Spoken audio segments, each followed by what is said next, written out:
Band Yap is proudly sponsored by Troubadour Consultants. When it comes to planning group travel for your fine arts program, look no further than Troubadour Consultants. Whether you're organizing a major out-of-state trip or need top-notch accommodations for the state marching contest, John Mize and his team are ready to create a custom travel experience that meets your band's unique needs. As a family-owned, band director-run company, Troubadour understands exactly what it takes to make your trip stress-free and seamless. Plus, when you book a trip with Troubadour, they will sponsor a $500 college scholarship for a student in your band. Directors who book will also receive a free Mollard baton as a special thank you. Visit troubadourconsultants.com today to start planning your next trip with the experts who truly get it. This could be called Confessions of a Failed Band Director, you know. I could tell you more. It would take less time to tell you the things I did right than the things I did wrong. It's been around for a long time. I love yellowboard.com people or members3-boardhost.com/TexasBands. Hello and welcome back to Band Yap. My name is Alexa Sanchez. And I'm Jose Sanchez. And here we have the moderator of all moderators. We have Tim Husky. Hi, Tim. Hi, I'm certainly not the teacher of all teachers. Damn sure. So Tim, how moderate are you? What a question. Hard-hitting questions right off the bat. I'm milk toast. That's how moderate I am. I like mild salsa. How's that for moderate? Yeah, I can get on the mild salsa game. Like, we don't need that. I mean, I like mild. We don't salsa. need you to get on your soapbox. I mean, okay. How do you feel about green salsa? Not for me. I'll tell you the story. I worked at a church camp outside of Santa Fe for summer, and we'd always go in Santa Fe to eat. And they make you choose, do you want red sauce or green sauce? And I say, well, which one is milder? Because in Santa Fe, you never know. Yeah. Which one is milder?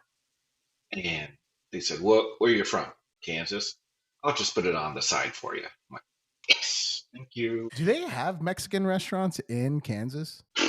Not good ones. Now, I haven't been back for a long, long time. I think Wichita probably does.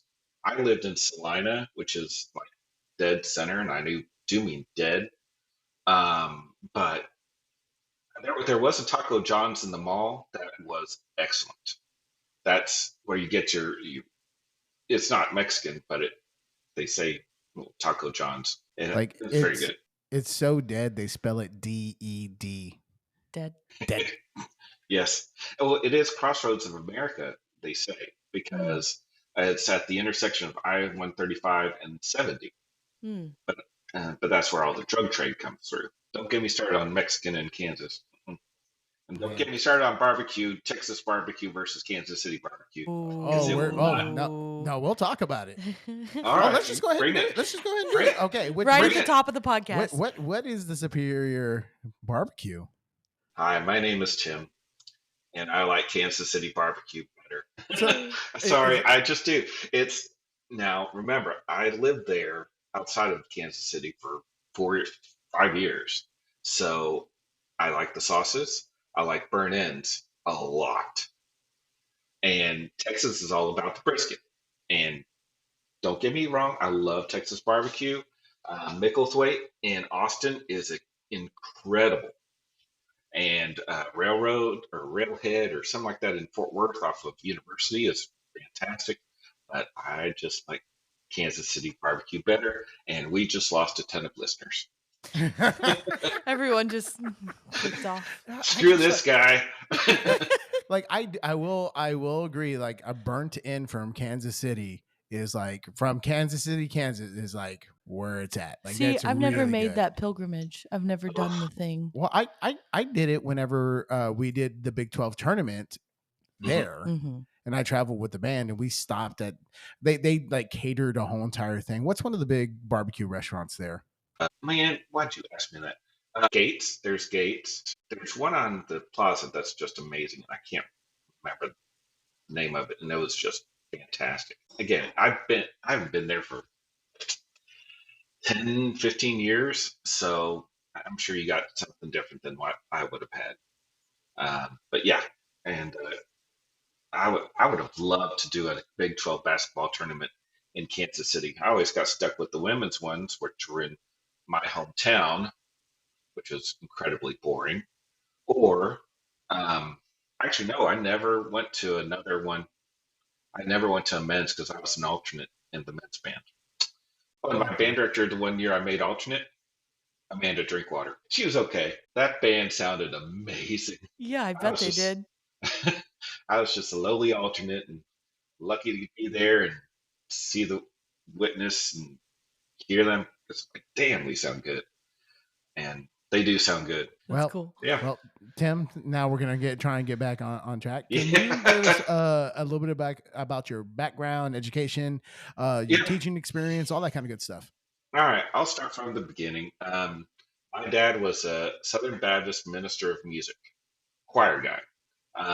Mom was a homemaker and a librarian. Both my parents have bachelor's degrees, and I have just a lowly bachelor's. Um, I We traveled all over U.S. I went to high school. I started a band in Glasgow, Kentucky. Um, they're kind of famous around those parts. They won state 2A championships this year. Their traditional uniform is a kilt. And yes, I did march a kilt. I was there seventh and eighth grade, and eighth grade we marched in these like a white shirt and tie and a cheap kilt. And then I was there through the middle of my freshman year, and we had contests every weekend. We marched in all kinds of gross, muddy fields.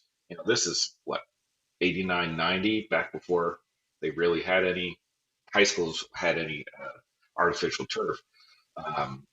So they always played football on the fields the night before when it rained. So it was always just a mess. But yeah, wore kilts, state championships. I forgot my shorts. It was kind of chilly. At games, we would sit on metal chairs on the track, and I'd forget to tuck under. And that was a cold year, so I never learned my lesson and got a shock every time. Some people know what I'm talking about. Then I transferred to my dad got a job in Salina, Kansas, so I moved there the day that Kansas beat Kentucky 150 to 95. Whoa. Know about basketball, that's a big one. That's Rick Pitino's first year at Kentucky. And so that was a pretty big welcome to Kansas. And can you tell me about your opinions of the NIL and college basketball? I get it, but I hate it. The students I thought they were treated pretty well, but they weren't getting their cut. And that's for dang sure. Like, I lived in the athletic dorms my first 2 years at Kansas because they had to have 50% normal people and 50% athletes. Like, Paul Pierce was in my dorm, who's a Hall of Famer, but they got training table, but they didn't get their fair share of what the university was paying. Now, do my Jayhawks suck this past 2 years because of NIL? Yes. And your Bears just murdered my Jayhawks this year. I hope that doesn't continue. But I mean, Baylor's whole entire roster. Yeah, they lost the whole roster. Yeah, that's pretty crazy. Let me tell you, I remember going to let's talk about football for a second. I remember going to a Baylor Kansas game and when it was just like the toilet bowl. Both teams were terrible. It was in the old stadium. What was that stadium called? Floyd Casey. It was just hot and ugly, and oh my goodness. I was with my parents at the time, and of course I should have been used to it because I saw 4 years of it. And I'll get to my experience at Kansas in a second, but yeah, it was just. I think NIL is sign of the times. Don't like it, but I can't change it. It is what it is. I'm glad I don't have millions of dollars, so they come beating down my door. man, that and it's killed so many of the rivalries and things like Yeah, that. It's just yeah. like, ugh, just wish I that did wasn't the case. I did go to the Kansas versus Houston game down here in Houston this year, and I was very impressed. That Houston band, holy crap, they're amazing. And that stadium was packed and loud, small. It's like 7,000 people. The seats 7,500. I'm used to Kansas with 16,000, Yeah. and Baylor seats what 10, So I the still new pavilion seats 7,000. 7,000. The Wow. new one does. Let's see. I don't know how many the Farrell Center does, but it's more than that. yeah. Yeah, I want to say yeah, it was like 10 or 12. It is, yeah, it's almost 10,300. Yeah. yeah, It says yeah. only 6,000 for volleyball matches. Yeah, it's because they cut off like Oh, half yeah, the yeah, have to. stadium. And then for like if they just have a normal event like graduation, it seats 12. Gotcha. Yeah. So, but So yeah. I'll get back to education stuff. I went to Salina South, which at the time was a high knee lift, Big Ten style marching, and I marched corps at Glasgow. And oh, by the way, my dad made recordings of all the concerts when I was in middle school. He made recordings of the high school band. They played Elsa's Olympic Fanfare and Theme, Beowulf. They did Holst First Suite. So they played some pretty stout stuff for a town of 14,000. A band doing that stuff is pretty impressive. And I kept the recordings. They were on cassette tapes. Okay, kids, lesson history time. Cassette tapes go round and round in this about twice the size of a credit card. It's a machine, and if you could get the tape come out of it, and you have to roll it up with a pencil. I remember like recording songs off the radio off of a blank cassette tape. Yes. Yeah, that was a thing. Yeah. You hit pause and have the record button down at the same time, so you could just hit pause and then record it. Yeah, absolutely, absolutely. That's a lost art form That right was there. slightly Yes. before my time. Slightly, you're youngins. So, but yeah, I went to Salina South, and it was a different experience. We marched in the morning. We practiced in the morning on a pavement in Kansas. It gets cold. It can be 60, 70 degrees, but it's cold in the mornings. Of course, I come to Texas and everybody's in the afternoon. So I'm like, this is stupid. I did that, went south. I didn't take lessons. And then I went to Kansas. Kansas was actually my last choice. Belmont to Nashville was my first, but I didn't get a high enough ACT score to get a scholarship. And Denver was the other one who gave me a half tuition scholarship to go on trombone. Like, looking back, they must have been desperate because I sucked. I was terrible. And I went to Kansas, and my trombone professor was David Binding, and he was at Northern Arizona, I believe now. And I always joked that my senior year, I was like, I was his first and worst. Like, first and worst. I'm like, I was his first graduate, and I was his worst graduate, for sure. Because I didn't have any lessons. I didn't know what I was doing. I didn't know anything about natural slurs until I went to college. There was a lot I had to learn. But KU really was a great place. My band directors were Robert E. Foster, James Barnes, um, Amanda, and Tom Stidham, and they are all fantastic. And my drum majors, I remember my senior year, my drum majors were Chad Dempsey. It was Chad Dempsey, Sharon Toulouse, who is now the athletic band director at KU, and her husband, who played, he was either playing or with the librarian for the Marine band. So, learning from all those guys was just amazing. We got to go to so many places, Japan, Hawaii. Football team actually did well one year when we went to Aloha Bowl, and I got to go. That's cool. And let me tell you, put it this way, I called home on Christmas Eve. My brother answers the phone. He goes, "Hey, Tim, what's the temperature there?" I'm like, 70, 75. I'm on the beach. He goes, I hate you. Why? What's it there, John? He goes, 10. I'm like, you made fun of me for being in band. Ha ha, sucker. That's always like a conversation point, because I wouldn't have had some of the experiences that I did if it wasn't for like the pep band with the basketball games, like specifically. You got way more of that than I did. Yeah, I got a lot of those experiences. Kind of. I almost went to Kansas. Yeah. Yeah, I took. Was that your second choice? You would say that was my second choice. I spent a week there. Scott Watson yes. was professor. Yeah, he's fantastic. Yes. Yeah, I played the Barnes tuba concerto for my senior recital. And so I got invited to that, like all the All-State members, to the Prairie Wind Festival, which is like that select group that they invite people out to do. Right.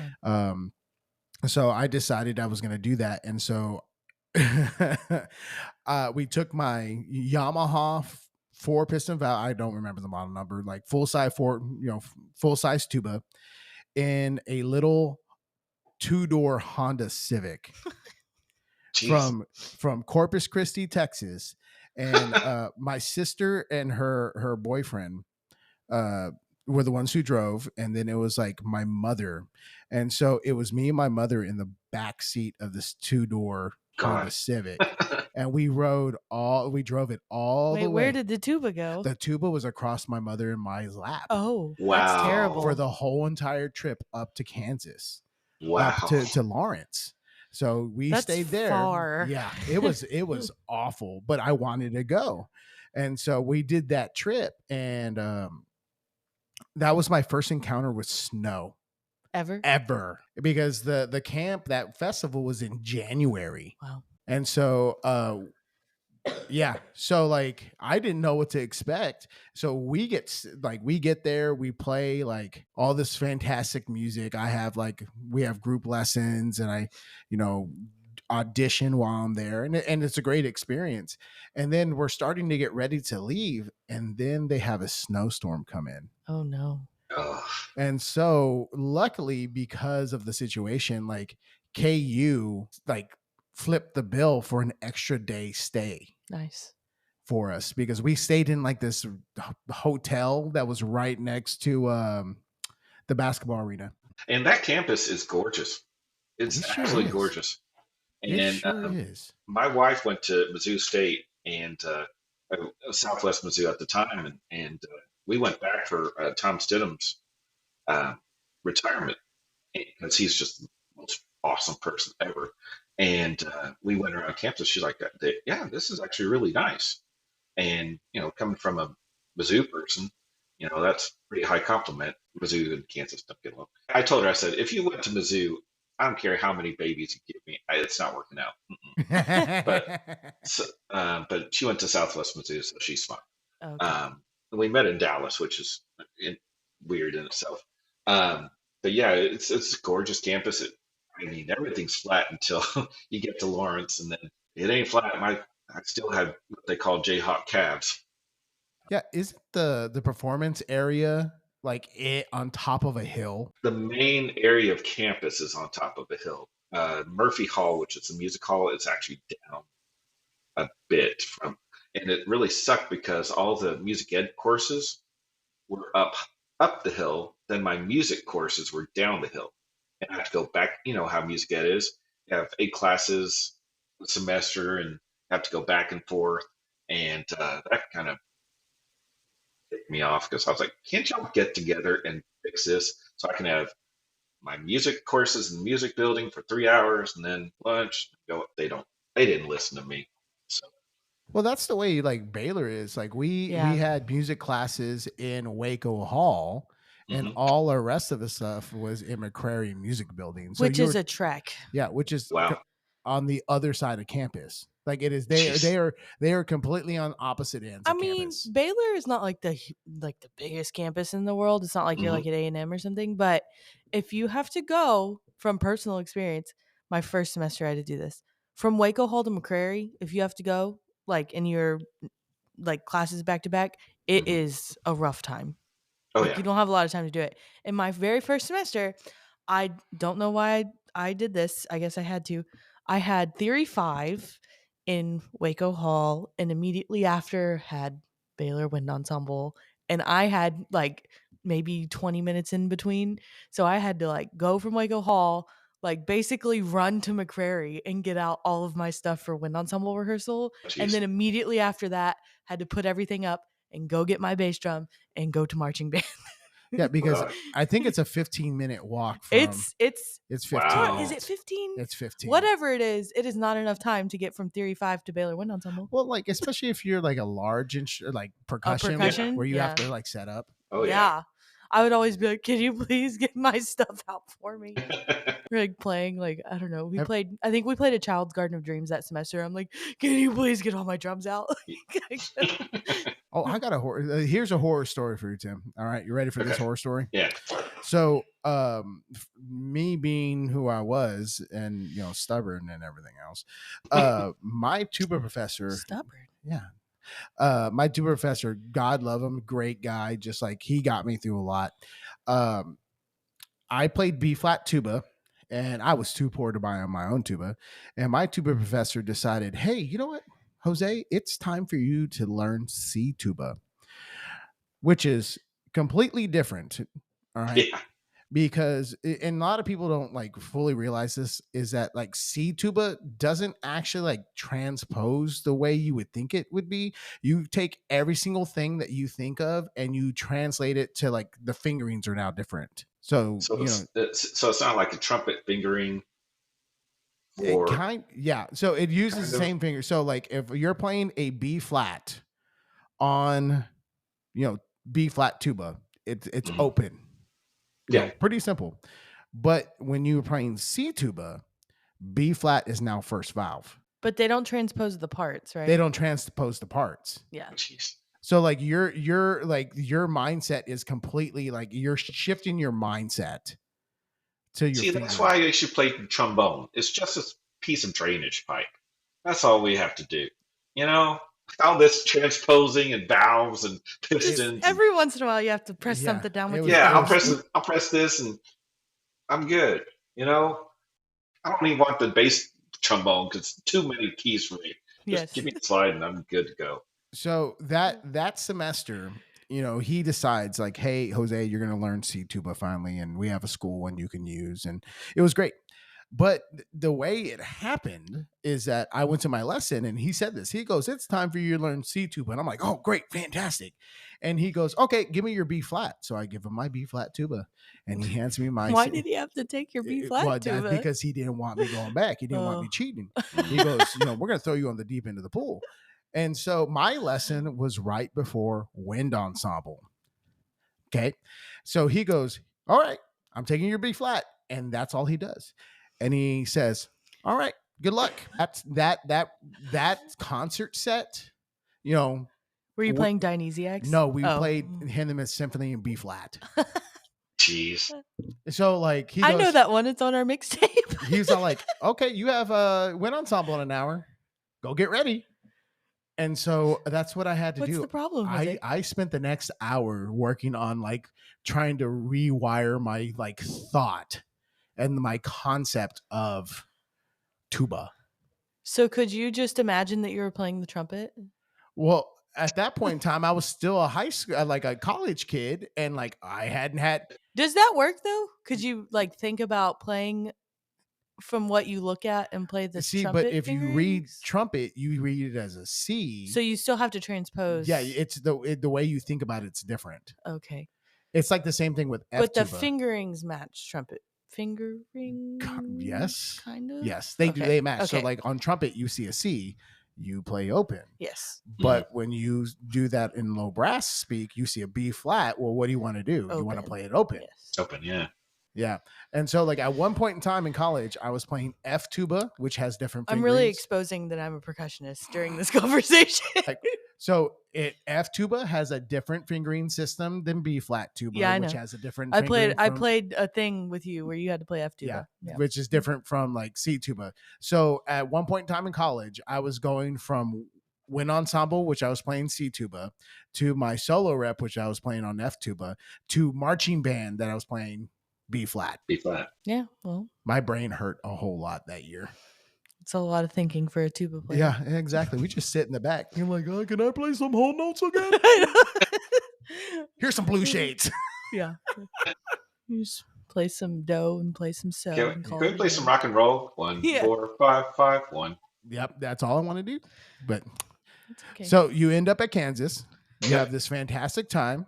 Yeah. Oh, I had a great time. It was so much fun. I had to go 5 years. Well, music, the education was the 5th year. Yeah.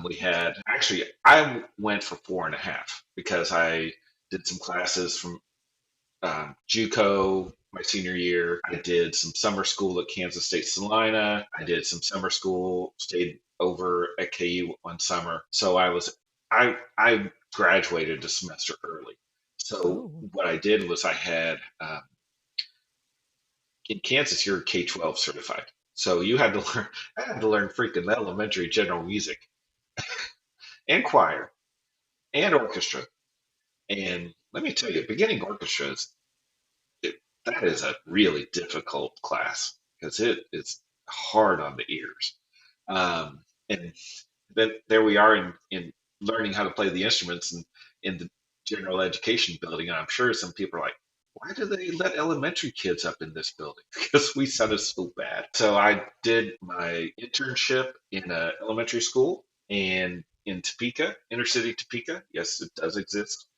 And took some graduate classes. Then I did my student teaching at Jeff West High School in Meriden, Kansas, which is a small school. The director there is fantastic, and I learned a lot. Wrote the show for them. First time they moved in like 15 years. They had never moved during a halftime show, and I mean, there were cameras flashing, people screaming. I was like, what's going on? But really had a great experience, and then graduated early, so I just subbed, and I would sub for a lot of music classes and bands. And a buddy of mine who I wrote a show for at Baldwin City, Will Cooper, he was a prankster, and I think he put his band up to this. I was subbing for him, and trumpet sounded terrible. I'm like, high school. I'm like, yo, how do you finger second line G? He goes, so I said, why don't you and whoever's on the wrong instrument get up and get on the right instrument? About 30 of them got up. And it's funny because these kids knew me. I'd worked with them before. I'd written their marching show, but then I graduated and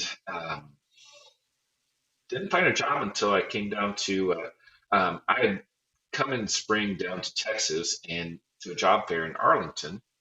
And somehow Rockwall ISD got my resume. I got hired the first day of in-service.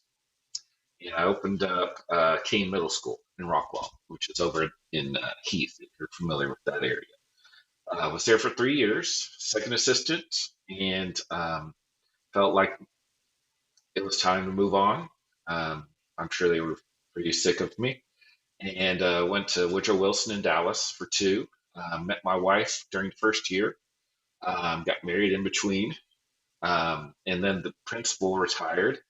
And we got a principal who was, when our principal retired, I was like, this is a great opportunity for someone who looks like the population of the school to be the principal. And there was somebody who I knew would be great.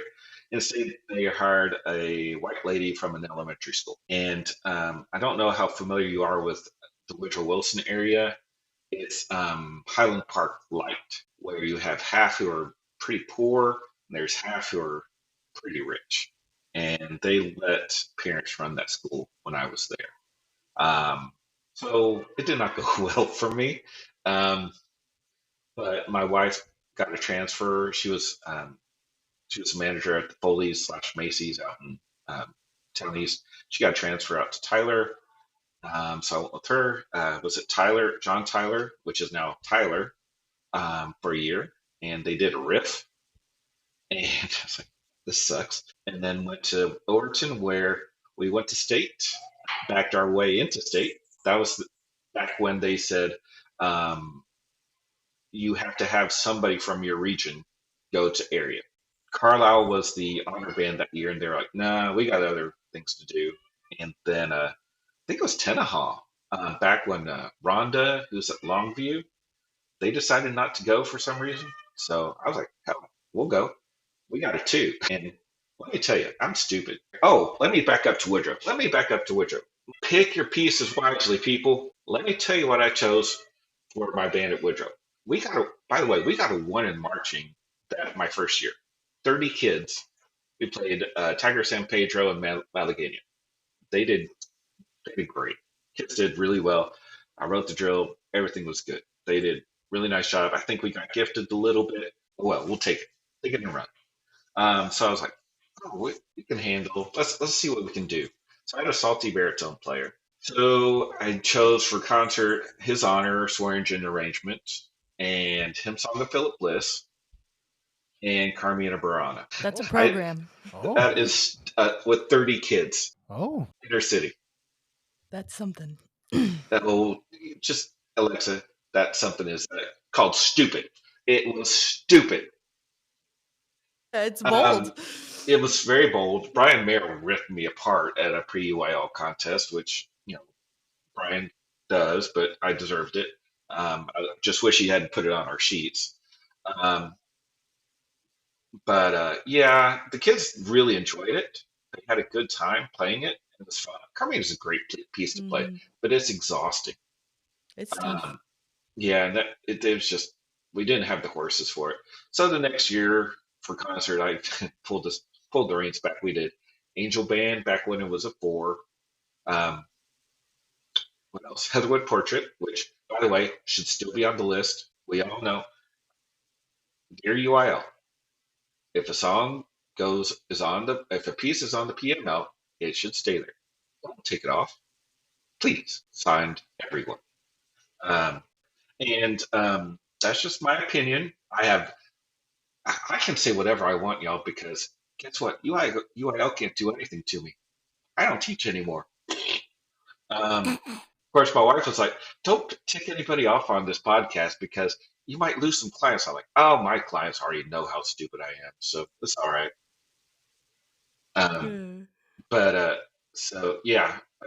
Did Heatherwood, and we did Von Gerhardt's, and it was a nice one. We didn't do as well as we'd hoped. Didn't have as strong as players as we did. It was a tumultuous year, and it was time for me to go. But then, John Tyler did all right. They had me teaching percussion. What do I know about percussion? I had a class of 2 kids that I taught beginner at Woodrow, and that was it.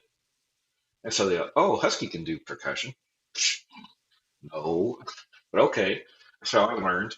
That year, our tech at John Tyler was Richard Carnes. He was at TJC, and damn, he was good. And we're all seeing that now at Burleson Centennial. He's just fantastic. And I knew he was going to be when he was teching for us. Then I went to Overton, backed our way into state. Screwed that year completely up. That is, this could be called Confessions of a Failed Band Director, y'all.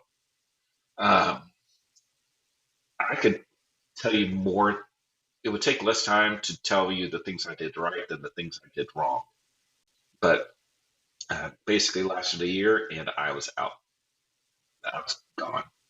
And I was a jerk. The thing I realized after I got out of band directing is what I was not focused on the kids.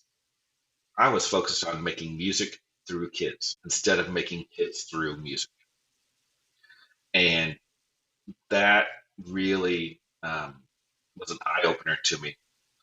And I wish that we had Bryn, she was 3 when I was done. No, 2. She was 2 when I was done. And I didn't really understand how to treat children with respect and care and not love, but we don't want to say, "Oh, we love kids." We like kids. We love our own, but we like the others.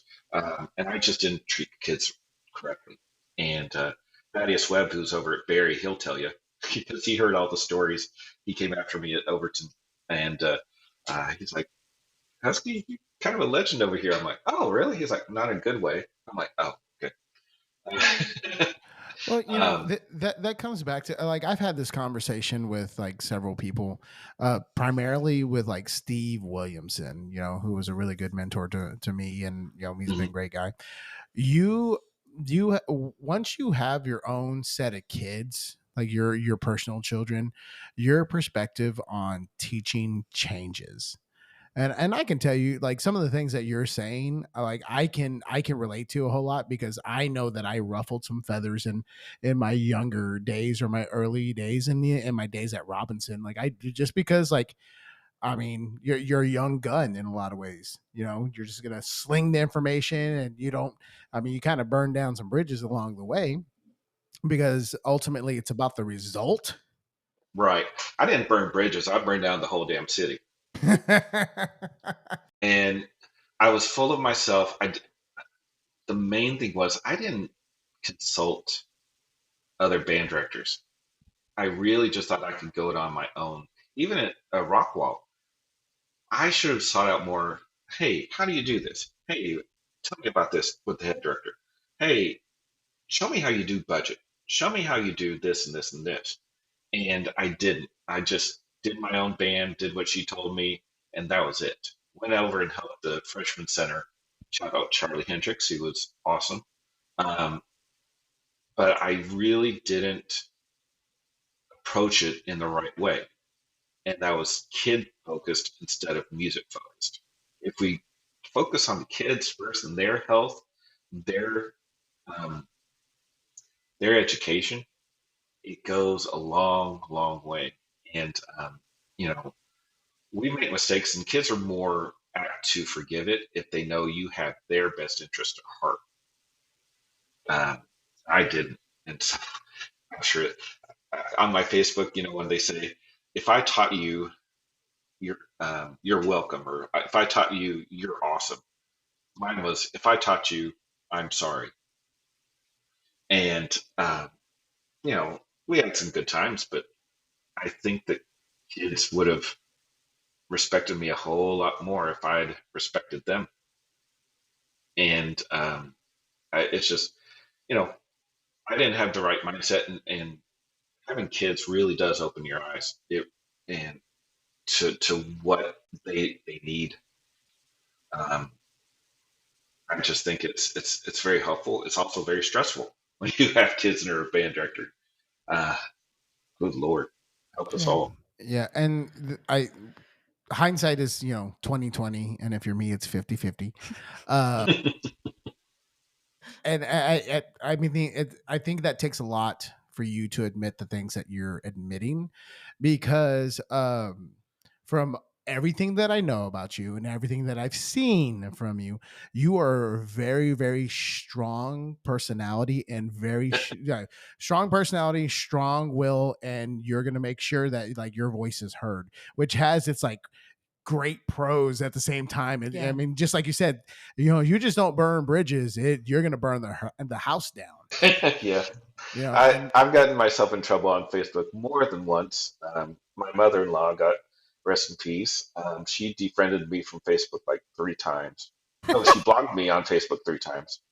Um, she yeah, she and I got along fine except online, and she's like, "Oh, that son of a, I'm not gonna I'm not gonna talk to that son of a," and it, it was it was quite sad. But yeah, I'm full of something.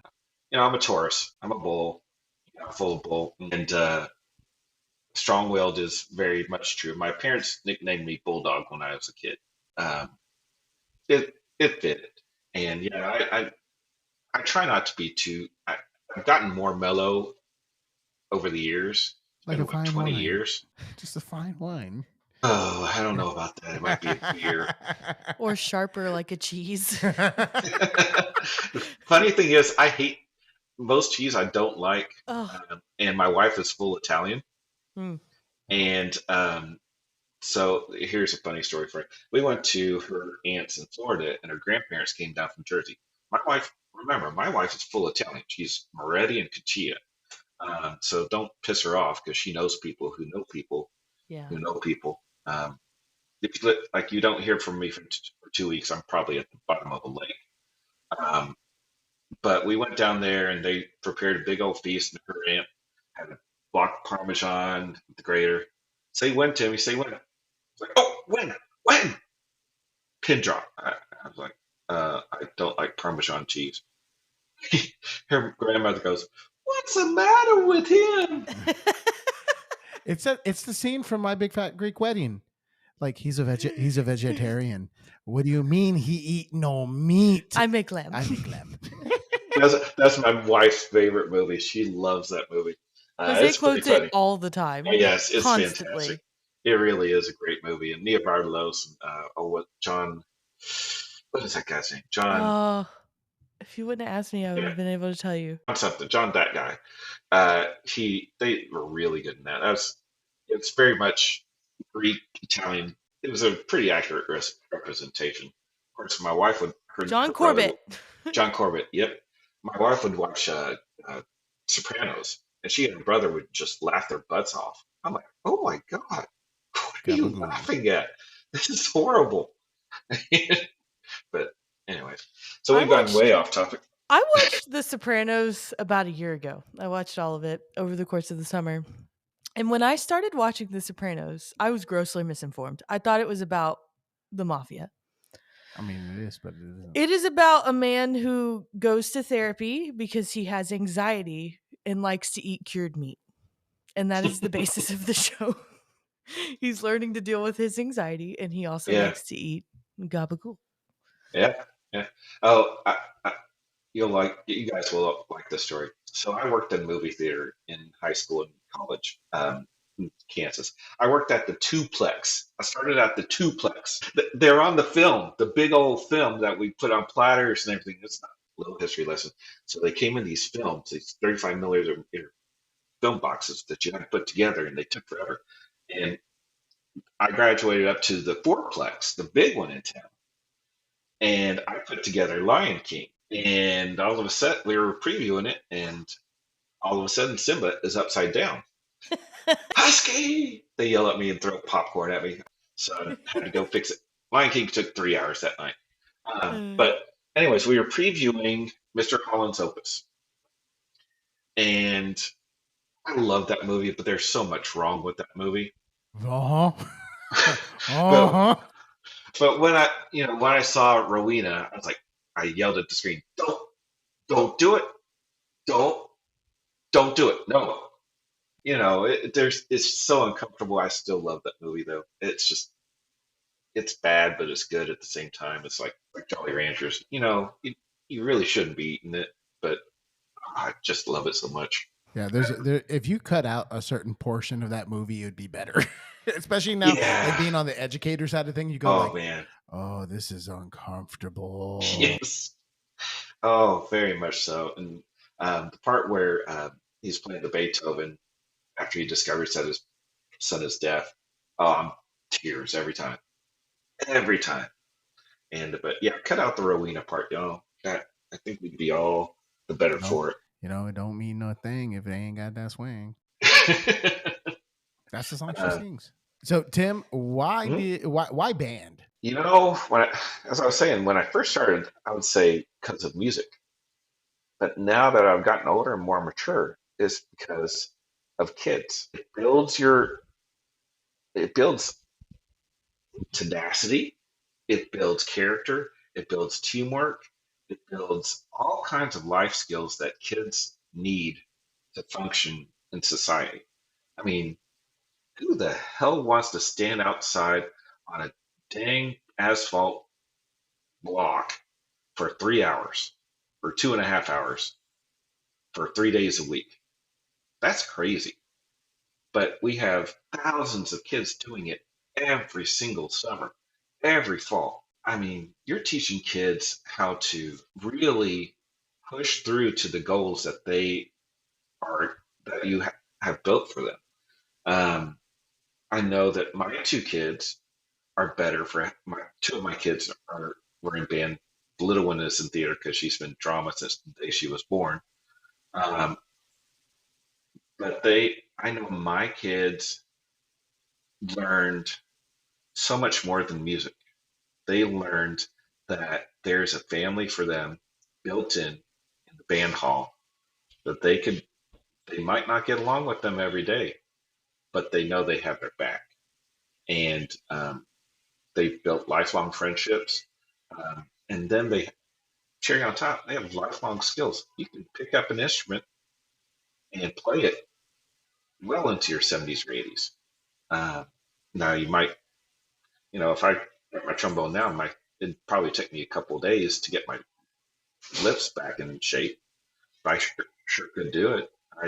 I still know my part from I'm a Jayhawk, which sorry about that. It is an annoying fight song. Sorry about that, Bailey. As long as it's not Boomer Sooner, we're okay. Oh God, yes, that's the worst. That is the absolute worst. It is. And they think that, oh, we're glad it's so annoying. Okay, that's a weird way to put it. I had two of my students go to OU and be in band at OU, and one's teacher over at Eagle Mountain Saginaw now, and she's like, "Oh yeah, Husky, you'd love it." No, I wouldn't love Boomer Sooner. I counted those, and I count. When I was in college, we beat OU 3 years in a row.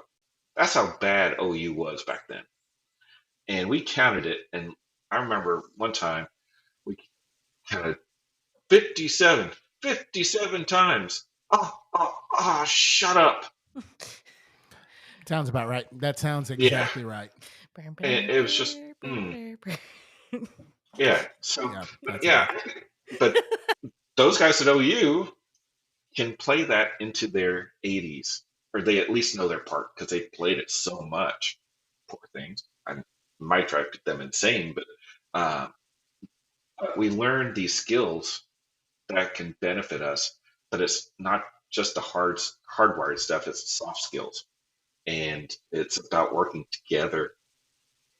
I don't know of anybody who's like my daughter played oboe. She still had to be part of an ensemble, even though the oboe sticks out like a sore thumb. Especially when she was playing Elsa's. Yeah. Like oboe is like one of those instruments that like I don't think there's a middle ground. You're either really bad at oboe or you're really good at oboe, and that's about the end of it.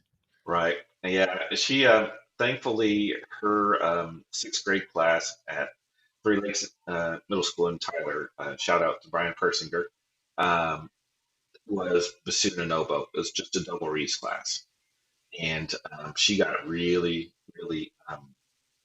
She got good quick. She was pretty. That was her thing. She's that kind of kid who can do that. And she did in high school.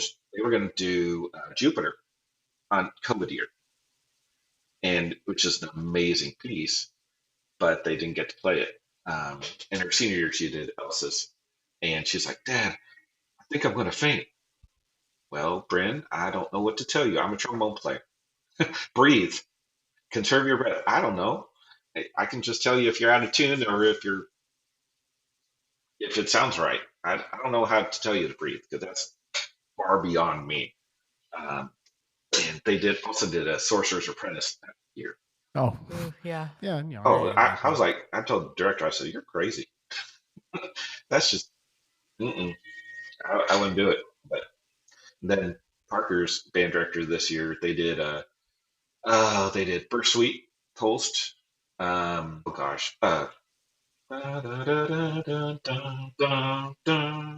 is that? It's always a warm up. Salvation. Salvation is created. And then some March. I was like, that's crazy because every band director knows those pieces, knows them well, and they got a one. So band is for life. Band is like they say on Ted Lasso, soccer is life, band is life, and band teaches us life. So that's my band. So you kind of touched on this a little bit already. So what was some of the driving factors for you to step away from band directing? Well, I was an a-hole, but I also had I had back surgery. I had an L1. And this is so funny. I was at Overton and I had a little stack of percussion papers, and I was just twisting, and I threw my back out. So it was workers' comp. So the superintendent really hated me because they were self-insured. So I had to get a laminectomy, ruptured disc, and so I was on medication, but I wasn't treating kids right, and they said, you need to go. That's basically what they were saying because I used I used language that was meant for high schoolers. And I had 7th through 12th in the high school band. So 7th and 12th graders, 9th grade, 10th graders, 9th through 12th, you can talk to them differently. 7th and 8th graders, you can't use the same language that you do the older kids. And I did, and lost my temper for the last time. And they were like, you got to go. And so I got out, and um, through Providence, first of all, that was a really, really tough thing. I was a mess because that's the only thing I ever thought about doing in my life. I suddenly couldn't do it anymore. Only through God's hands is that I found a job as a landman, and I called a buddy of mine and said, "Hey, I need a job. I'll do whatever." He said, "Well, I was looking to train a landman." It's like, "Cool, what's that?" So I started. It's basically mineral title, and now, um, 20 years later, I'm doing surface title, working from home, being with my family every day. They can't get rid of me. I don't leave the house. So, um, so it was be- best for me, but it was better for the kids that I not be there anymore, because I was mean and not someone who would treat the kids right. And I've really realized that stepping away. Well, and that takes a lot, like to admit those things. I mean, how many people do you know, and you've seen on Facebook because you're involved in our profession in a lot of Mhm. ways that you still stay connected. But like, how many like things have you seen on the things that you are in charge of, where it's like horror stories, and if these directors took a moment to kind of self reflect and see things like that, how much better off would they be as educators right off the bat? Yeah, I think it's gotten better. I think directors these days are more aware. They're younger too. I came from old school, where my band directors would yell at me big time in middle school. My middle school band director was horrible, but he was also right. And my sixth grade band director, Jim Stuppy, he went to Oldham County, did really well. We left our horns there at the school one night, and he took them and put them in the attic and pretended that somebody stole them. This wasn't my trombone, and so I'm horrified. And he's trying to teach us a lesson, but that's not the way to do it. And so, I was more old school. I was more, I don't want to say James Barnes, but Barnes was very direct. Robert E. Foster is a hell of a politician. And then there's Tom Stidham, who's the greatest person who's ever lived, except for Jesus. There's Jesus and there's Tom Stidham. So I try to talk to people. I'll message people and say, hey, tell me about what's going on. Wow, this and this and this. Okay, I understand where you're at. Um, let's think about a better way to do this. And one of the things is stepping off the podium and just taking a breath. Um, and let me tell you, another thing is eating right, getting enough sleep. Those are huge. When I was teaching, I barely ate. I was skinny back then. Now I'm working at home. I weigh a lot more, probably That's called twice of what I weighed. Yeah, that's called happy weight. Yes, it's called being married to an Italian who's a hell of a cook. Um, and but I wasn't sleeping well. I wasn't taking care of myself. And I think if band directors would take care of themselves in a healthy way, I think it really helps with mindset, and I think it helps with interactions with people. Um, I was. We don't want to be hangry, and I get that way. My wife would be like, "You need to go eat yourself a sandwich." And I'll be like, yeah, you're probably right. I do like sandwiches too. So, so do you have Good. a mistake based off of like the things that you've accumulated in the perspective that you have now? Is there a mistake that stood out to you more so than anything else that kind of made you like a better educator, or like realize like if people did this instead of this, they would be in a better situation? Well, pedagogy wise was picking the right piece of music. No, you've got to have that balance between pushing your kids and making it so it's not going to happen. You're if you want that one, or if you want to have a great performance, there's certain pieces that will fit your band and certain pieces that won't. In terms of behavior wise, I really think that it was my fault for not listening to kids and not getting their input on stuff. Um, I remember a kid had arranged a piece that I Woodrow. I was like, I didn't really like the kid very much. He was kind of a jerk, I thought. Um, but he arranged it, and the kids wanted to play it. And I was like, no, I've got to find the right time. I should just shut up and let them play it. Let them play it. Also, the importance of emphasizing your words. When I was at Woodrow, they had a African Black History Month, and we played Salt Peanuts. I announced it and said, "This is Salt Peanuts." Alexa can see where this is going. I can. And you heard a murmur going around the audience. They're like, what did they say? And at the end, the MC comes over. He goes, "Ladies and gentlemen, that was Salt Peanuts. Peanuts." I was like, "Wow, jeez." Um, stuff like that. And I remember one time I got a haircut at John Tyler, and my percussion kids were like, "Oh, Mr. Husky, who did your haircut?" I, I shouldn't have said this. I said, "Your mom." And I shouldn't have said it. He was pretty pissed. And I should have said, "Well, it was so good to see you at Great Clips yesterday. How's your haircut? Looks good too." Something like that, and to diffuse it. I had the kids, using humor with kiddos, appropriate humor, is so helpful. I had kids come up to me. We are going to march at New Orleans for Mardi Gras, a family friendly Mardi Gras parade that was 10 miles long, by the way. Yes. Yeah, No parade needs to be that we long. marched Ugh. HBCU style. Well, okay, I didn't. I ain't doing that. No, that's what John Tyler did. And but the kids Tell came me up you to me. ain't got them hips. Oh no, I don't have those hips. I am a classical trained musician. I'm not a jazzer. I'm not a funk. My wife says, "Tim, you can't dance." I'm like, "Yeah, but I can march." She's like, "That's great. Okay, that's really helpful." So the kids came up to me and said, "Mr. Husky, Saturday night after the parade, we're all gonna get out of our hotel and go down Bourbon Street." All right, that's fine. They walk away.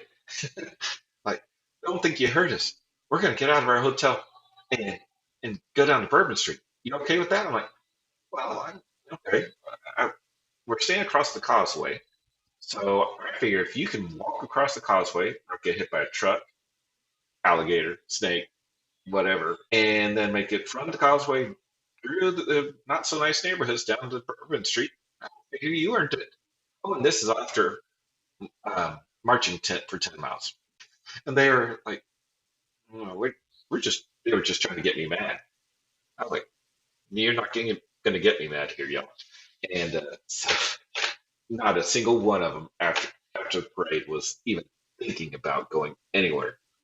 And we made sure of that too, because we stayed outside their rooms. But it's very important that we have the use of humor and quick thinking, and not getting mad. There's so many things to get mad about these days. Kids being kids is not one of them. Now, parents and admins, I'm not going to talk about that because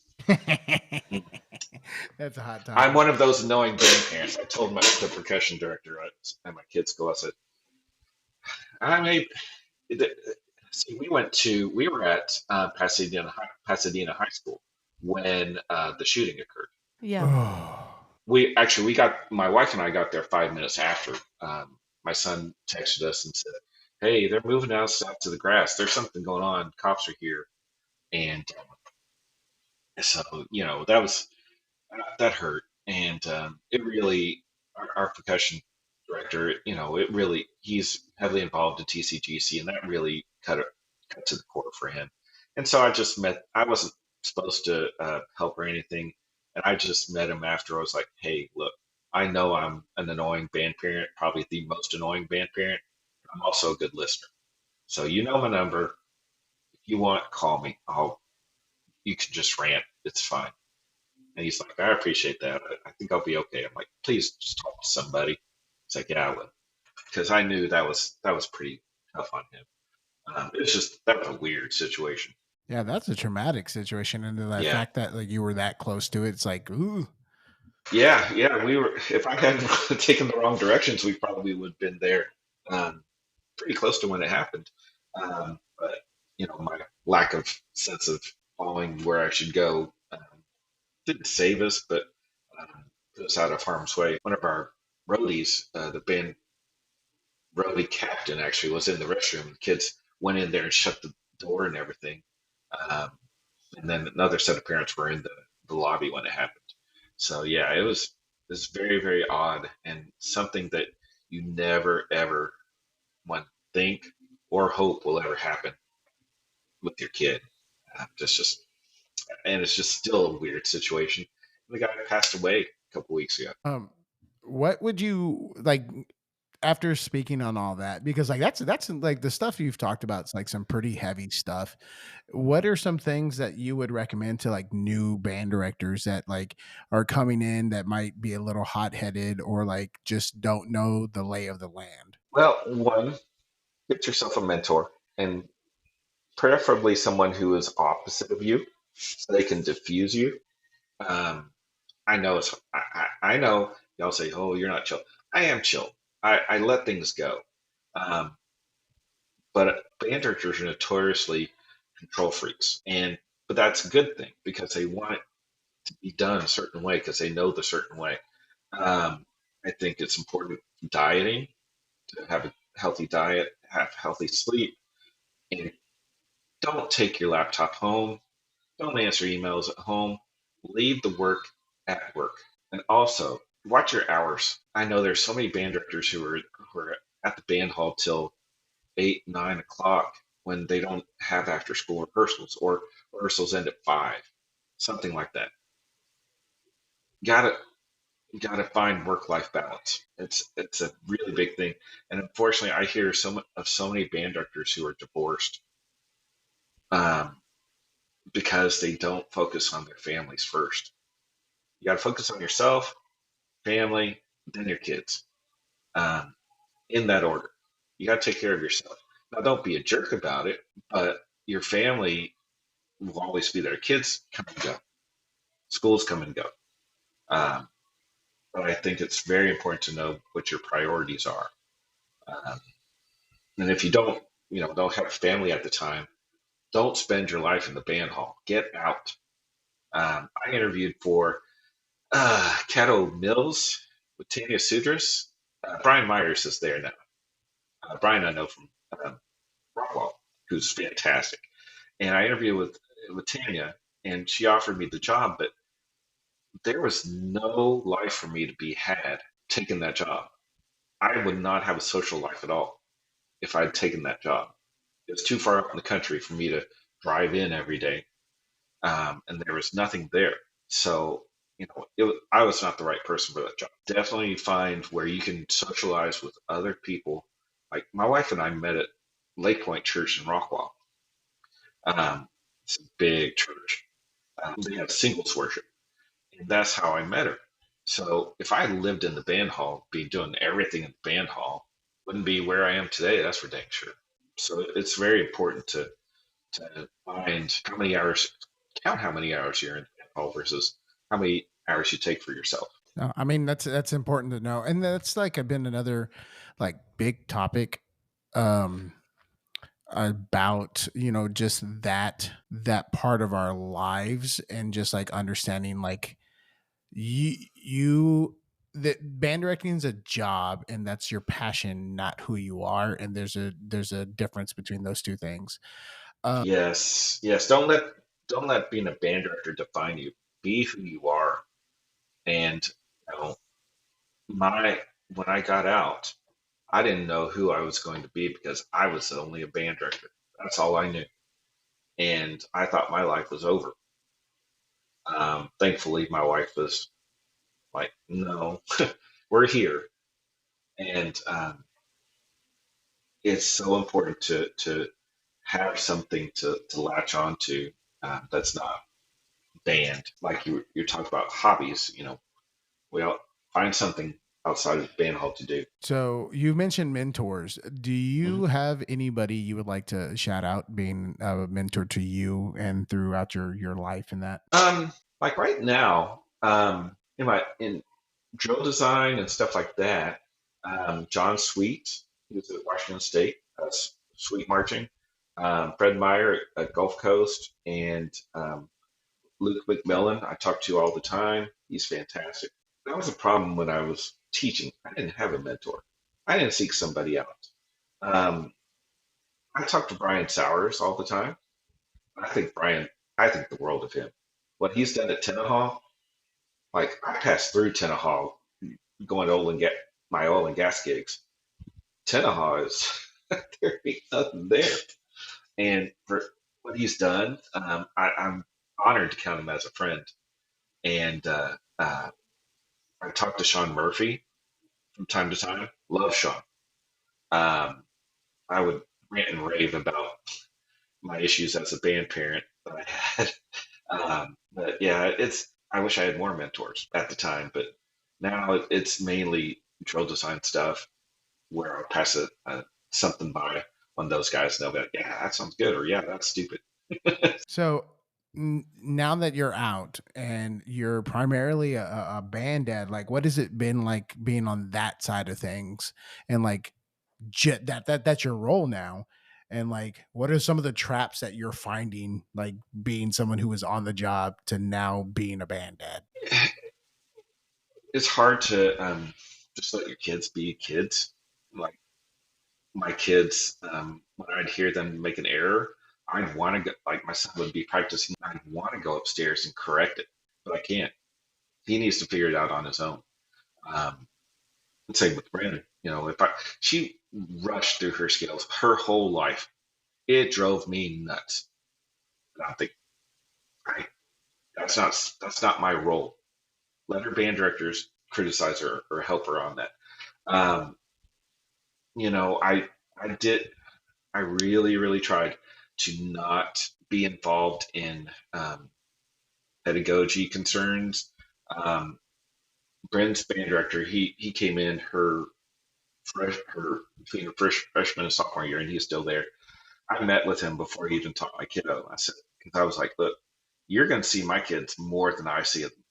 You'll have to interact with them more than I will, and we're going to disagree.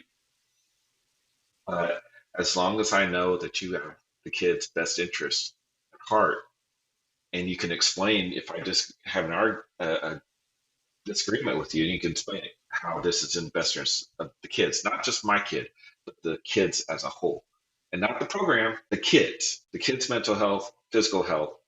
That those two things come before the music always, um, or the ratings. Those things come first. Then we'll be fine. And there was a time when I didn't feel like that happened, and it broke my relationship with him for a long time. I was really pissed. I didn't go to band booster meetings. I still don't, because I have a tendency to say the things that I'm thinking.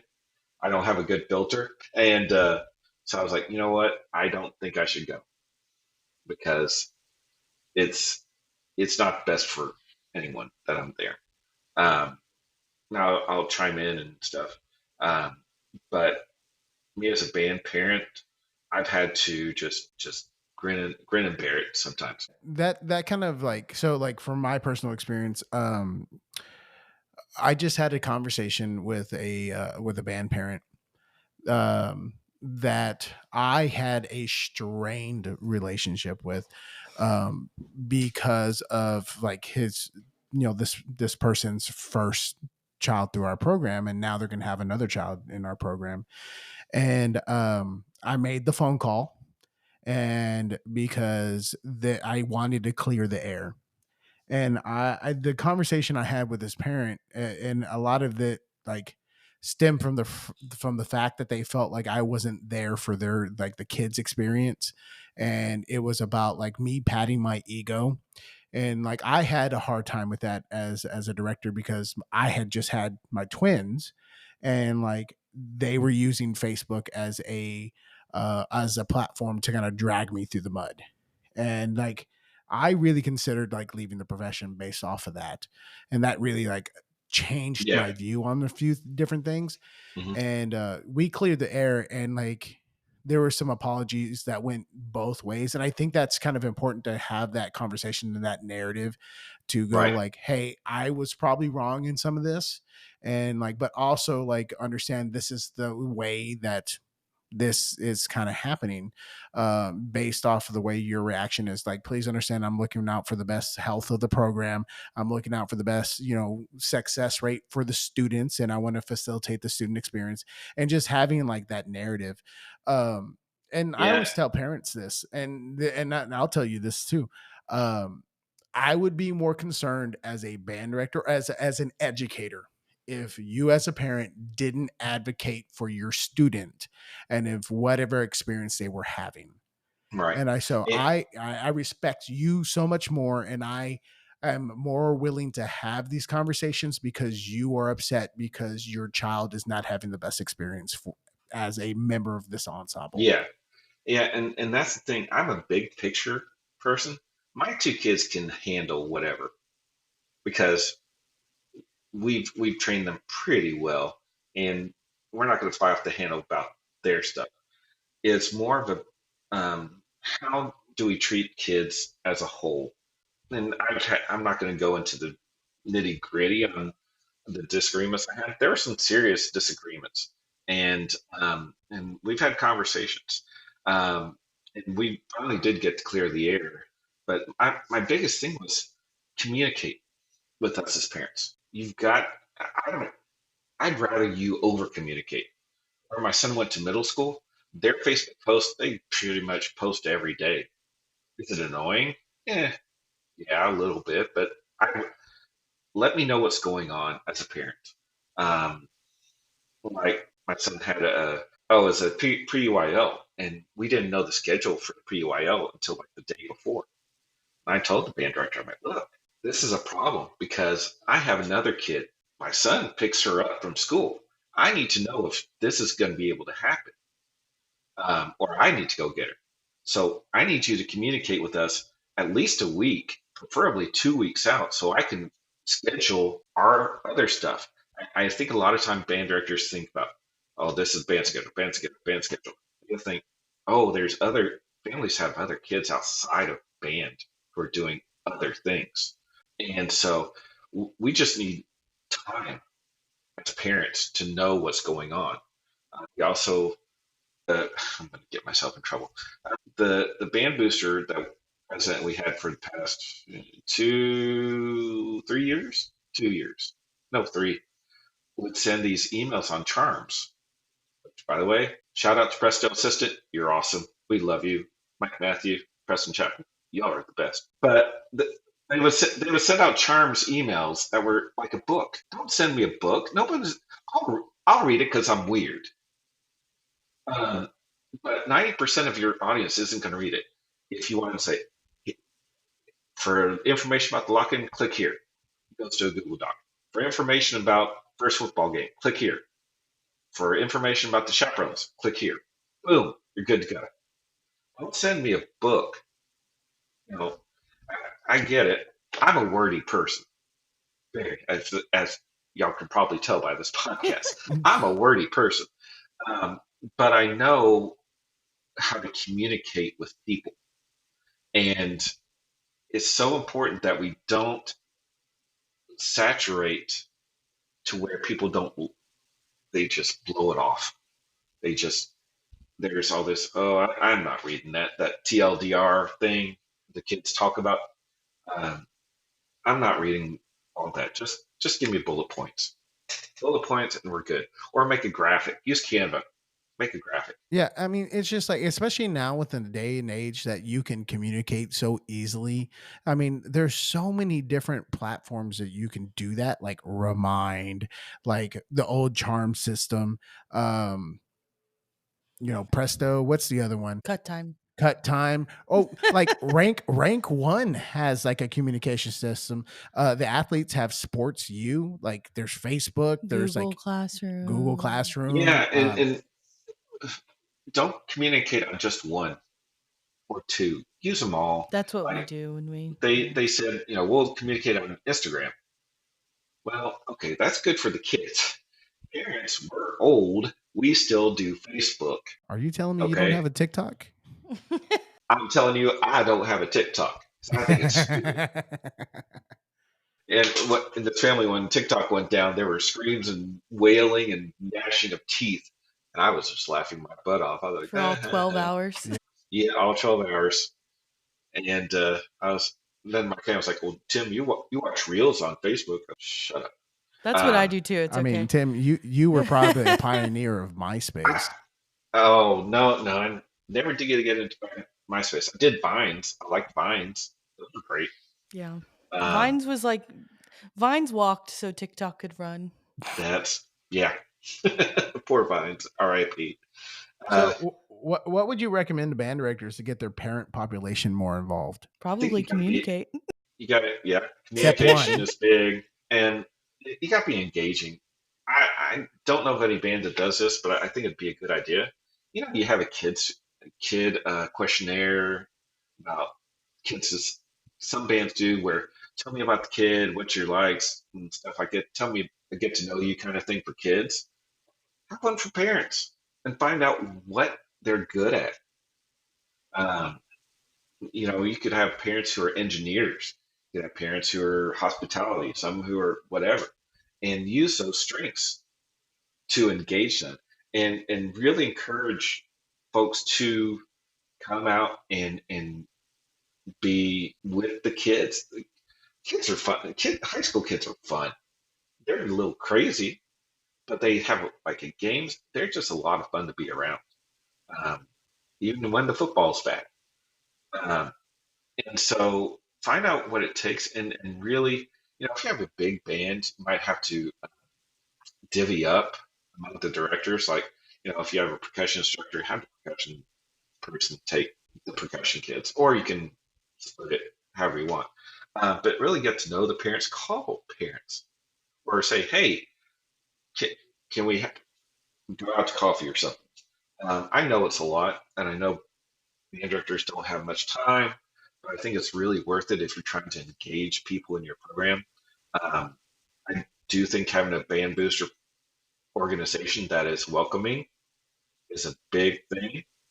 I didn't have that, in my opinion, the past 2 years. They didn't want me.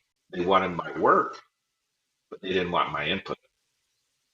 So I just did this past year. I didn't do any roadie stuff. One main reason is because it was my last year. I wanted to enjoy my last year as a band parent, not worry about moving stuff. I did help with indoor percussion, but that was my choice.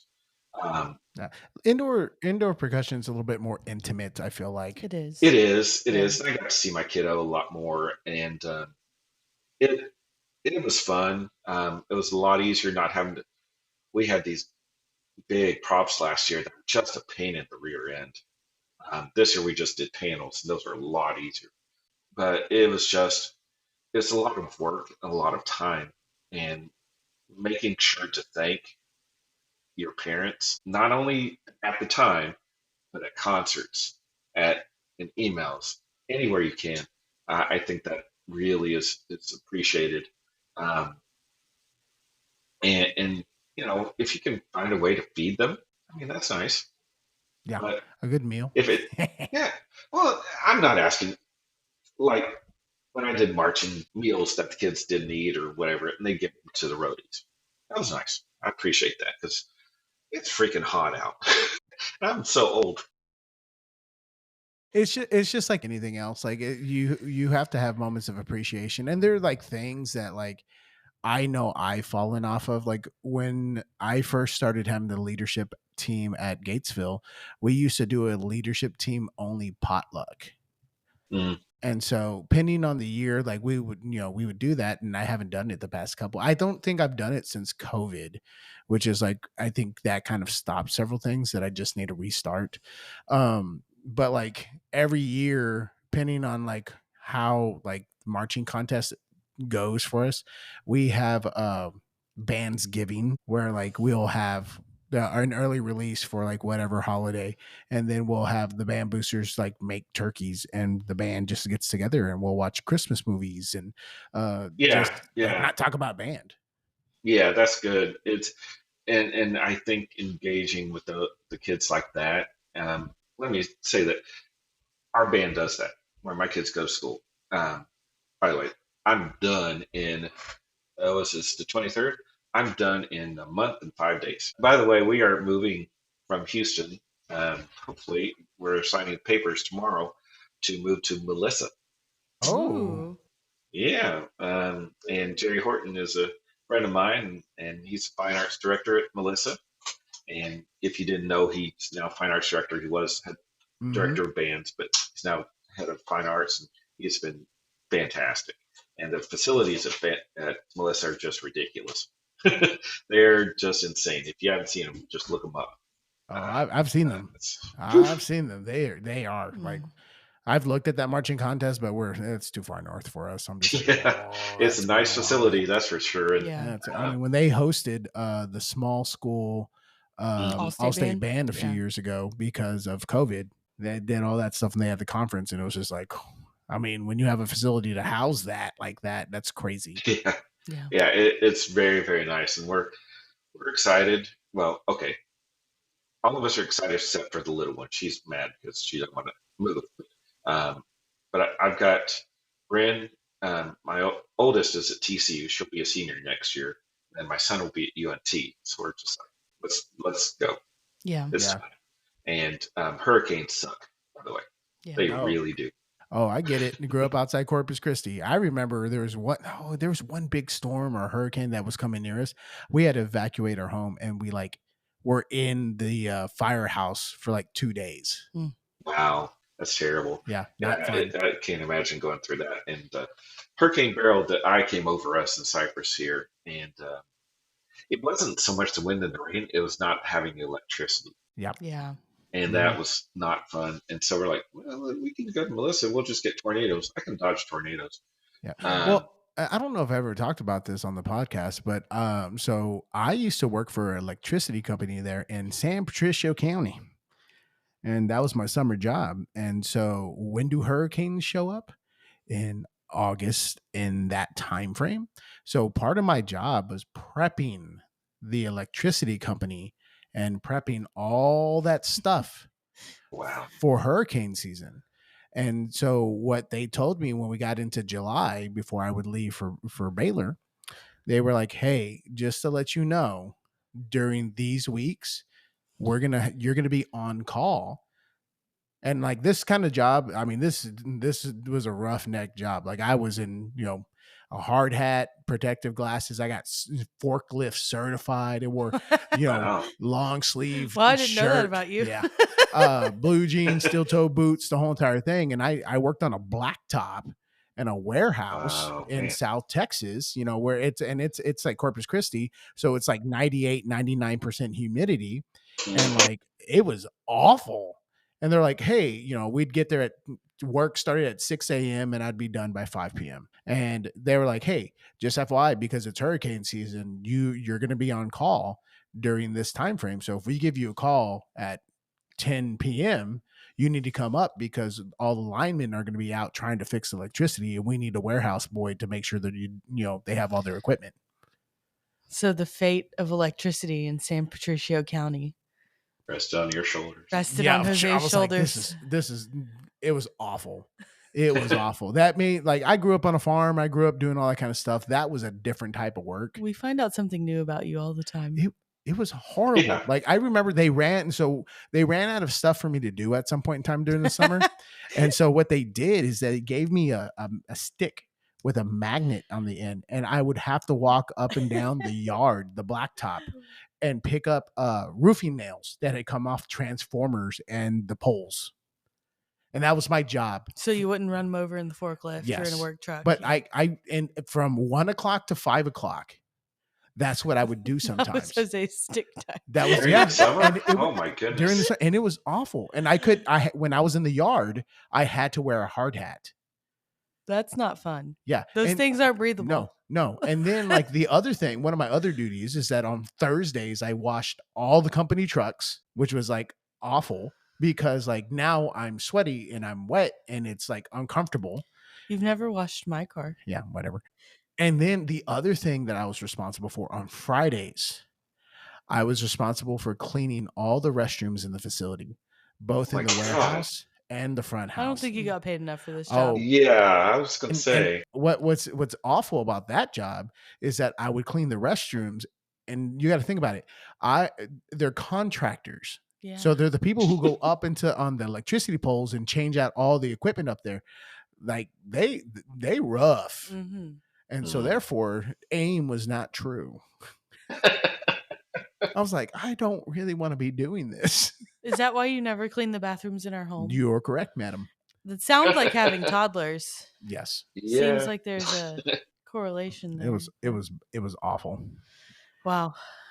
We learn something new about you every podcast. So Tim, you are still very well connected with the band world in several different ways, and we're gonna deviate into the two platforms that you manage. You manage both the Texas Band Directors Facebook group, and then also recently you acquired the responsibilities of the Yellow Board. How long ago was that for the Yellow Board? I think it's about 2 years ago, actually. Yeah, it's been a minute. Yeah, it's been Yeah. there for a long time. Okay, Yeah. which one of the platforms has the hotter topics? Well, it's more engaging is the Texas Band Directors group. Mm-hmm. It's just Facebook is a much easier place to post to, and everybody's on that. Everybody's got it on their phone. I don't know of a whole lot of people who have the Yellow Board saved as an app on their phone. Does the Yellow Board have an app? No, but No. you can bookmark a. You can bookmark it on your I'll show Safari or you. your Oh, Edge. Or man. Chrome. We'll do that, and we'll do a how-to so people can do Tim, it. that's what your next thing. You should Oh, develop an God. app for the Yellow Board. I'm trying to get the Presto Assistant guys to help me out on getting a new Yellow Board. That might be something I can talk to them about. I've talked with them about doing the Yellow Board powered by Presto Assistant. And, with all the advertisers we have on the Yellow Board, I don't accept advertising for products I don't believe in. Buzzy with Rhythm Bee has been there for ages.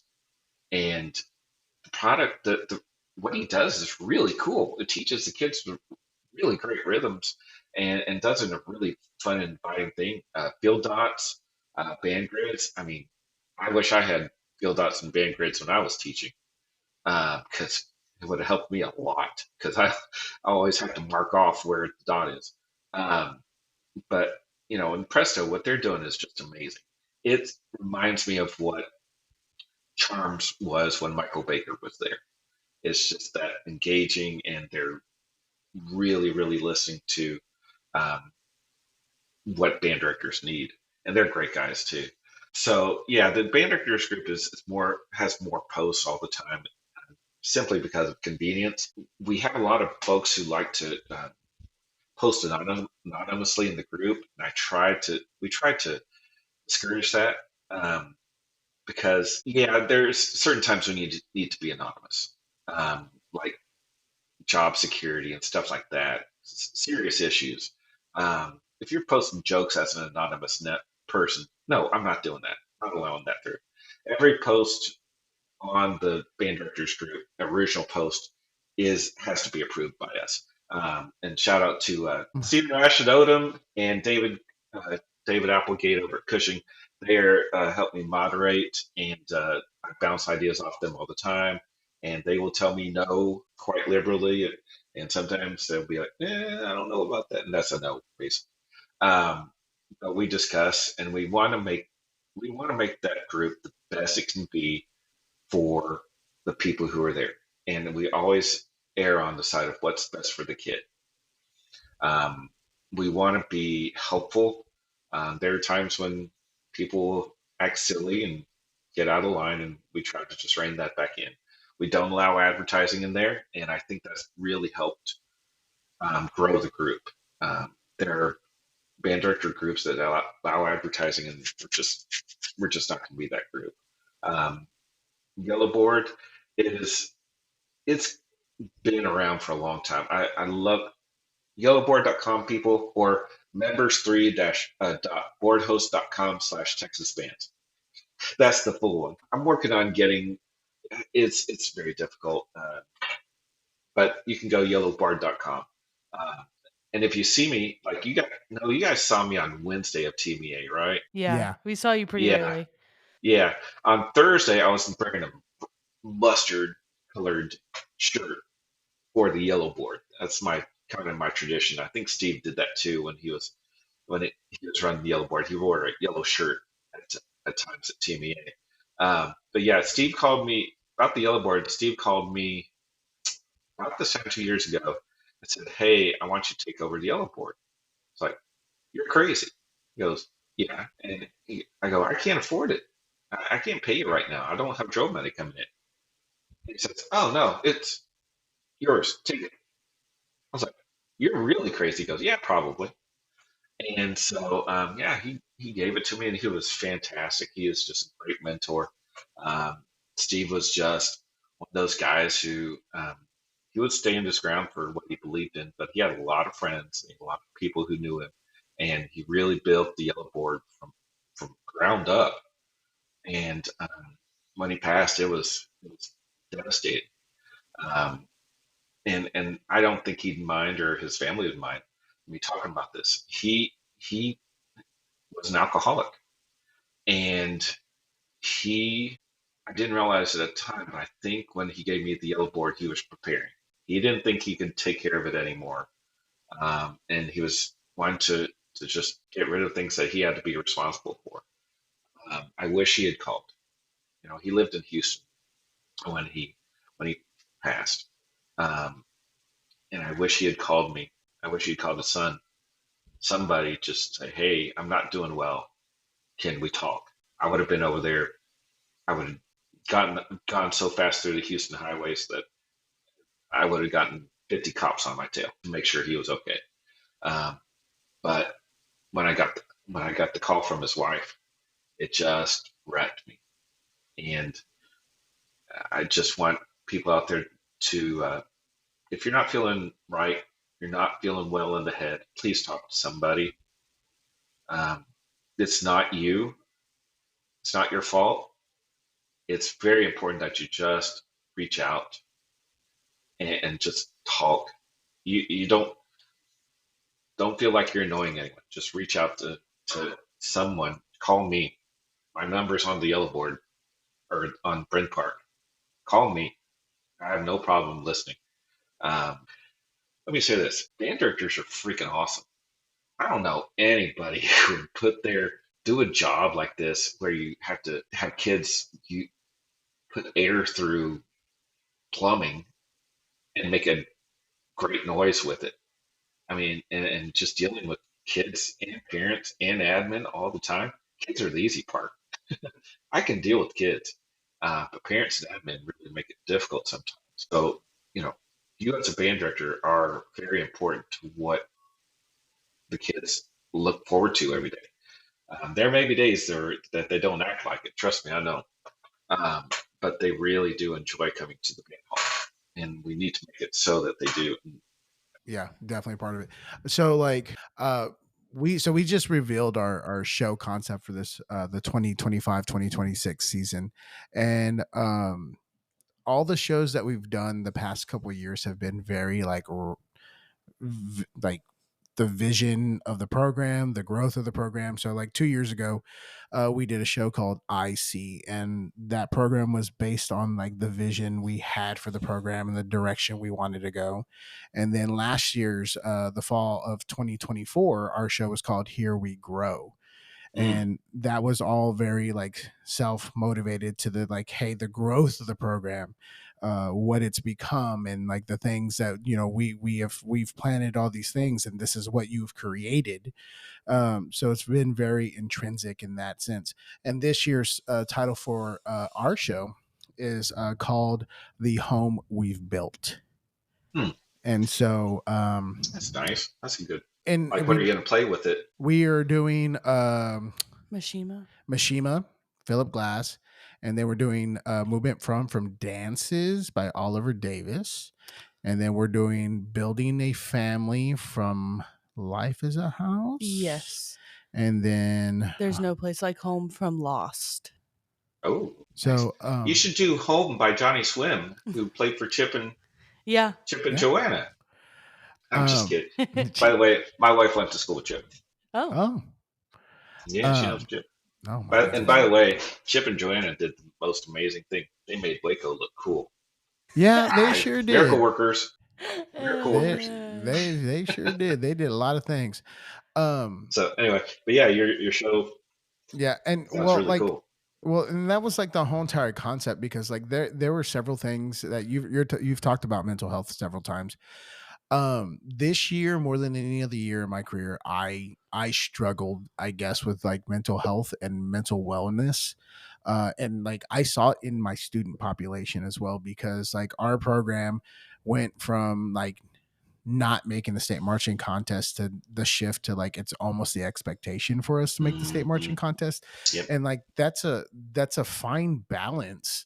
And like I found the kids really struggling to maintain the intensity and like the expectation and handling those types of things. And I had to continue to remind them like, hey guys, like it's about the performance that you're putting on and the connections with the audience. And that was like a consistent thing. And like it was hard for them to operate in a sense of like that type of excellence. And so so those were conversations that we had consistently inside the band. And when we were talking about the show concept, I said something to the person who's guiding us, one of my mentors, Reed Atkinson, and I said, we want to do something that's going to pay homage to like the home that we've built here. And he like jumped all over that, and he was like, that is a fantastic idea, because it wasn't about the house that we built. What is a house? Like it's just a structure. Yeah. And like I'm like, well, like that's not what the band hall is to us. It's a home. It's a home for our kids. It's a home for like my family. It's a my two kids, right now the third one doesn't know any different. But the twins, like they love coming to the band hall. Like they're like they think it's a party place. Yeah. Where all of their friends live. Yeah. And so like that was, you want the band hall to be that place for not just your kids but other kids. Safe space. Yeah. And that's kind of like one of the things that we've really like have started focusing a little bit more on, is like the home that we want it to be. And that was like the whole entire motivation. And like when we did our show reveal, I said this, I go in a lot of ways, this is like an ode and an homage to our senior class, who as freshmen were state alternate to like making finals for the first time in school history. And so like taking that and kind of putting it back onto the kids, as far as like always having that reminder of like, this is your home and this is where you can be safe. Like that, I was one of those kids. Like I wanted to be up at the band hall because like it was an outlet and escape for me. Like talking to Brian Hekamovich, he was another one that would tell you the same thing. And like those are important places and those safe spaces. And I wouldn't be the person that I am today, or hundreds and hundreds and thousands of people would probably say the same thing. Yeah, absolutely. And by the way, Indianapolis taught me how to pronounce his last name. I always thought it was Hesimovich. I asked him before we started recording. I was like, okay, tell me how to say it. Setitol. Yeah. See, I pronounce the Cetitol still. I haven't gotten out of that. And so, yeah, there's a lot of names that I'm like, oh, that's how you pronounce it. Yeah. Mike Markowski actually has a website for composers where he has it's really cool. It has the composer and it has their headshot for most of them. And you click on it and it's the composer saying, "Hi, my name is Gerard Hall." And it just tells you the correct pronunciation of their name. It's a fun one. So for me, I don't know if I've ever said this on the podcast as well. I am a workaholic. You are? Yes. Oh. And I have two. Like I said, learn something new every time. So just like you, Tim, I can't help myself but find new ways to make myself busy. So I run the recreational facility at Baylor's campus on Sundays. So I do that, but I also work for Baylor Athletics as a PA announcer. So if you've ever been to a Baylor volleyball match or a Baylor acrobatics and tumbling match, you might have heard my voice. In Tim's head, he's like, "Go Jayhawks." Yeah. No, honestly, if there's one event that you go to, if you ever want to go to a Baylor event, okay, I know it's not deep inside you. I get it. Baylor acrobatics and tumbling. It's amazing. Sounds really cool. I'll send you some videos. It's ridiculous. It's crazy. It is. Oh yeah, ridiculous. What they do is amazing. Yes. Parker did gymnastics in Tyler for a while, and then we moved to Cyprus, and they're like, "Yeah, he's good, but he's not."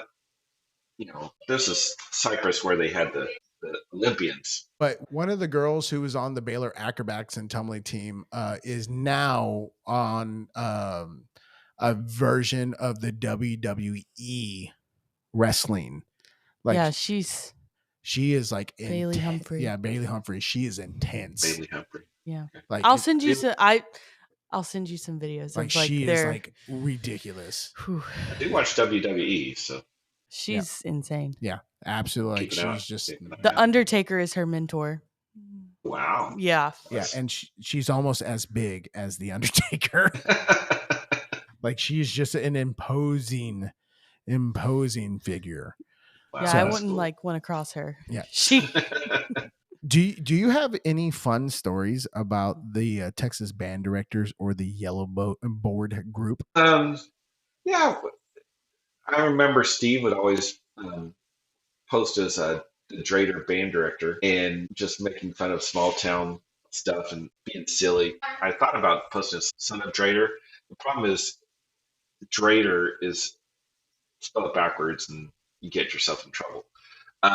So we've had a lot of silly stuff. I do know during COVID, I got a lot of people pissed off at me. Somebody had posted about using drapes over the mouthpieces, over the masks with the little holes in it. And somebody said, masks don't work anyways. I was like, I'm not playing that in here. And they went and found their own Texas band directors group. It's fine. You don't have to be here. It's fine. I think we all try to behave ourselves pretty well. There's some times when people get a little weird. I did start I started this. I said, natural slurs on the trombone, yay or nay. And I told Steven and David, I was like, watch this. And I was like, because there's a lot of opinion on that. I was like, because I'm of the belief that if it's a natural slur, you don't tongue. And others are not. And so, man, that got going. Really? Yeah, I read all those comments. Yeah, there was a lot. Honestly, there was some really good information that came out of that post. But you're right. There are some people who get intense. I think the fun thing about the group is that I don't know, we all have our own strengths, but when somebody asks a question, the people that answer and the people that comment, they a lot of times they are so much smarter on that topic than I could ever imagine. Depending on what it is, it's so nice to see other people's perspectives. And then sometimes it's not, but that's why it's it's fun to look at. Yeah, there's certain groups that people are all I'm in a Blackstone Griddlers group, and everybody's just so sarcastic and stuff in there. I'm like, why am I even in here? These guys aren't helping me at all. But the Texas Band Directors Group, you have some people being silly and sarcastic, but for the most part, people are giving good information. And I've told people, I'm like, look, if there's something that's off or weird or just dumb, please report it to group admins, and we'll look at it. We may delete it, we may not. But we don't want this to be a place where people are fighting. Silly, humorous, sure, absolutely. But we want it to be a safe place for people to ask questions. When people do anonymous, I don't want people to think badly of me because I needed to figure out tuning on this F sharp or something. Like nobody's going to think less of you for asking. If somebody says something out of line, let us know and we'll take care of it. And for the most part, everybody's been great. I mean, 99.9% of things have gone really, really well. Spread the word, add people to the group. We want to get to 10K on it. I would love to see 10,000 members. We're almost to 9,000 now. Yeah, we have a good time. I think, what's one of the things I love about the yellow board, though? Anonymous. It's all anonymous. Yeah, I love that. What I really love is whenever they start doing the area and state predictions. Oh God, I really should moderate that more. I let it go. I'm just like, oh, I will. If people are insulting on that, I will delete it or not allow it through. But yeah, those get crazy. Um, and honestly, aside from the top three, usually at areas, it's a crapshoot. There's so much craziness goes on at area. Um, so yeah, those predictions are always fun to. All right, we'll see. Yeah, well, and that's the other thing is like any given day with any given panel, like that's just sometimes the way it hits, and Yes. I mean, but some of those predictions are like great because like people get so passionate and so Hmm. hardcore about like the groups that are performing, and it's just like are you rooting like let's just root for the band kids, like let's just go like Yeah. hey this is what it is. But like some of those predictions, like I can remember somebody early on in my tenure over at Gatesville, somebody posted like, oh, Gatesville has a whole entire new like band staff, maybe they're on the lookout, and then somebody like all poo-pooed all over it. I was like, oh. I remember that specifically. But like I mean, I think it's hilarious just because some of the people that get like really, really up in arms about it. And it's just like, hey guys, Yeah. it's banned. It's okay. Yeah. It's Exactly. banned. Let's have a good time. Yeah. And that's the thing. I think, look, I've benefited from this every year state thing. Um, I don't think the competition every year I don't think it's great for kids. I get why people wanted to do it, but man, having kids work their tails off year after year, and some kids get to the top, some don't. Um, I just think it's difficult, and I think it's a lot of stress on band directors too. They always, oh, we got to make the area. Well, get your one. There's your area. Like I write for um, Westside High School here in Houston. Great guy, Jerry Gonzalez. Great guy, and they get ones. They do. Man, it's a fantastic school, especially for HISD. No offense to HISD, but come on, y'all, it's HISD. And Jerry does. They sound great. And I write their drill, and they come to area, and he knows. He's like, look, we're not going to be competitive. We'll show up. We'll do our best, and that's it. And we'll go home. Maybe go out to lunch or something. And then there's my kid's school. They're, oh yeah, got to make finals. And of course, this year, did y'all hear about what happened at area? What area are we? I think I 6A. Mm-mm. That was we had thunderstorms come in, Oh yes, because and we Sci were Fair affected by got that too. yeah, and Sci Fair got interrupted mid performance, and big old lightning delay, and then we go on, and Cy Woods goes on, and they get interrupted. And guess which bands made it state? Sci Fair and Cy Woods, along with Bridgeland. So, didn't hurt them at all.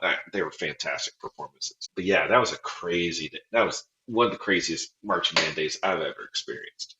I was just a parent. I can't imagine being a director in thunderstorms. Like they had to shelter underneath the Berry Center with another band. It's hot. Yeah, that's crazy. Well, and like I see the benefits and I see the downfalls to mhm, the state thing every single year. And like luckily like for us is that we have a pretty open communication system with our superintendent and our upper admin. And he like we've been able to progress and do really good things over the past 3 years. And mhm, my super like and I've been telling him like, hey, we're gonna have this kind of situation coming up, blah blah blah. And he goes, Jose, I want you to understand something. You are growing the program and you're making the program better, and we understand that, but also know that we also up here at the admin building in our ivory tower that you cannot do this every single year. He goes, yes, I expect you to be competitive, I expect you to do well, but I don't expect you to make the state marching contest every single year.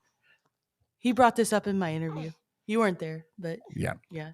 And so like he understands. He goes like, just like a head football coach, like the football program, like some years they're going to have a bad year, and that's okay. mhm.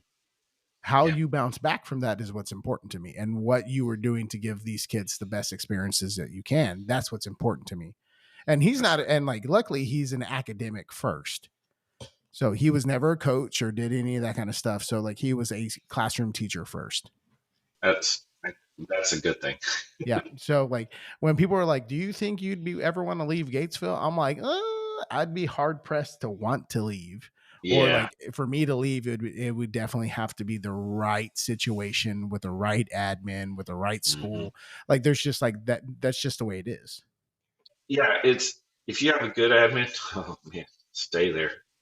You know, my second year at Woodrow, I had the principal email me and say, "Hey, your expectations for your band are too high." I went in there and told her, I said, "My expectations for write notes, write rhythms, play the correct way. That's it. You gonna tell the math teachers their expectations were too high?"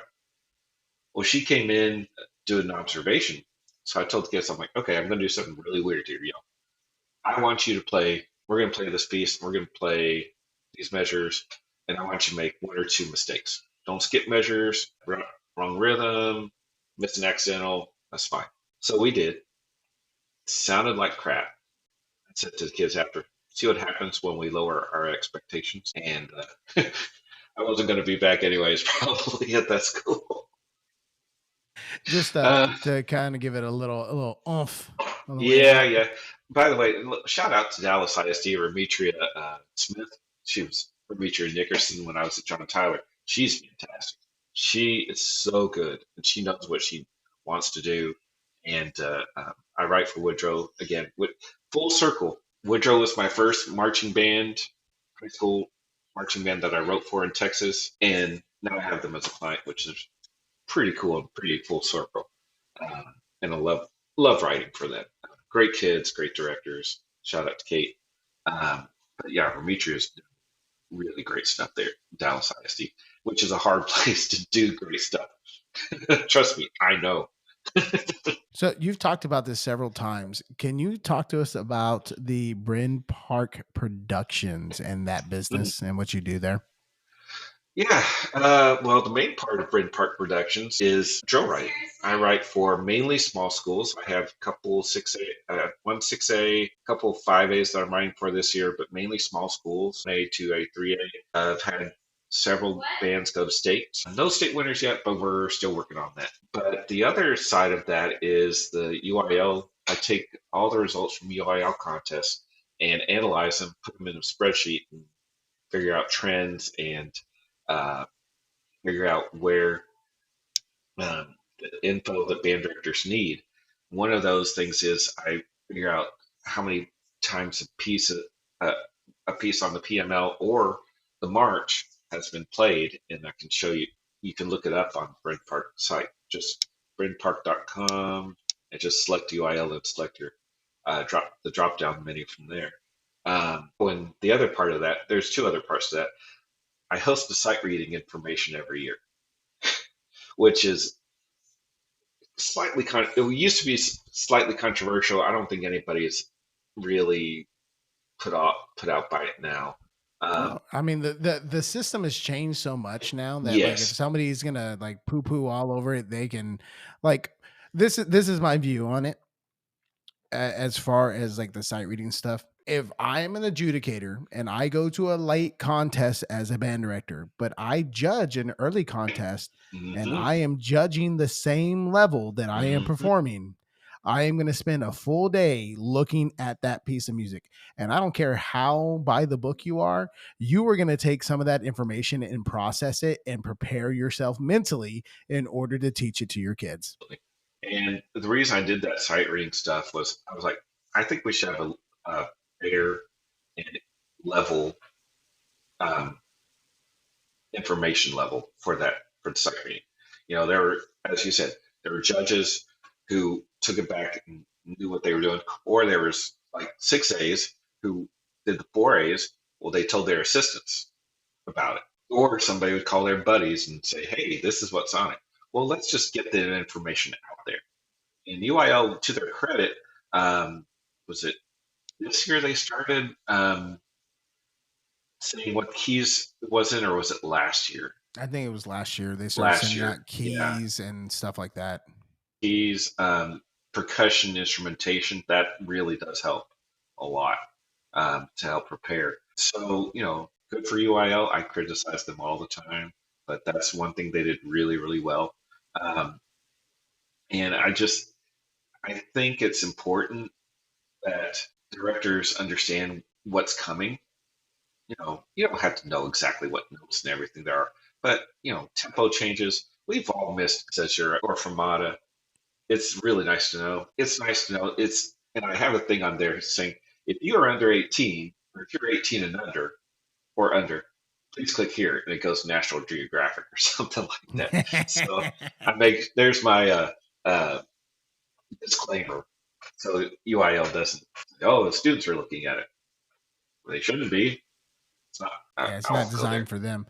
Well, It's and not like, designed for them. yeah, what I love about that is like one, you are very transparent with that information, but two, the other fun thing about that is like you can also look up adjudicators and see exactly what the trends are. Yeah, my judging analysis has gotten me in trouble more than once. But how it works is if nobody has seen it, on there's the sight reading.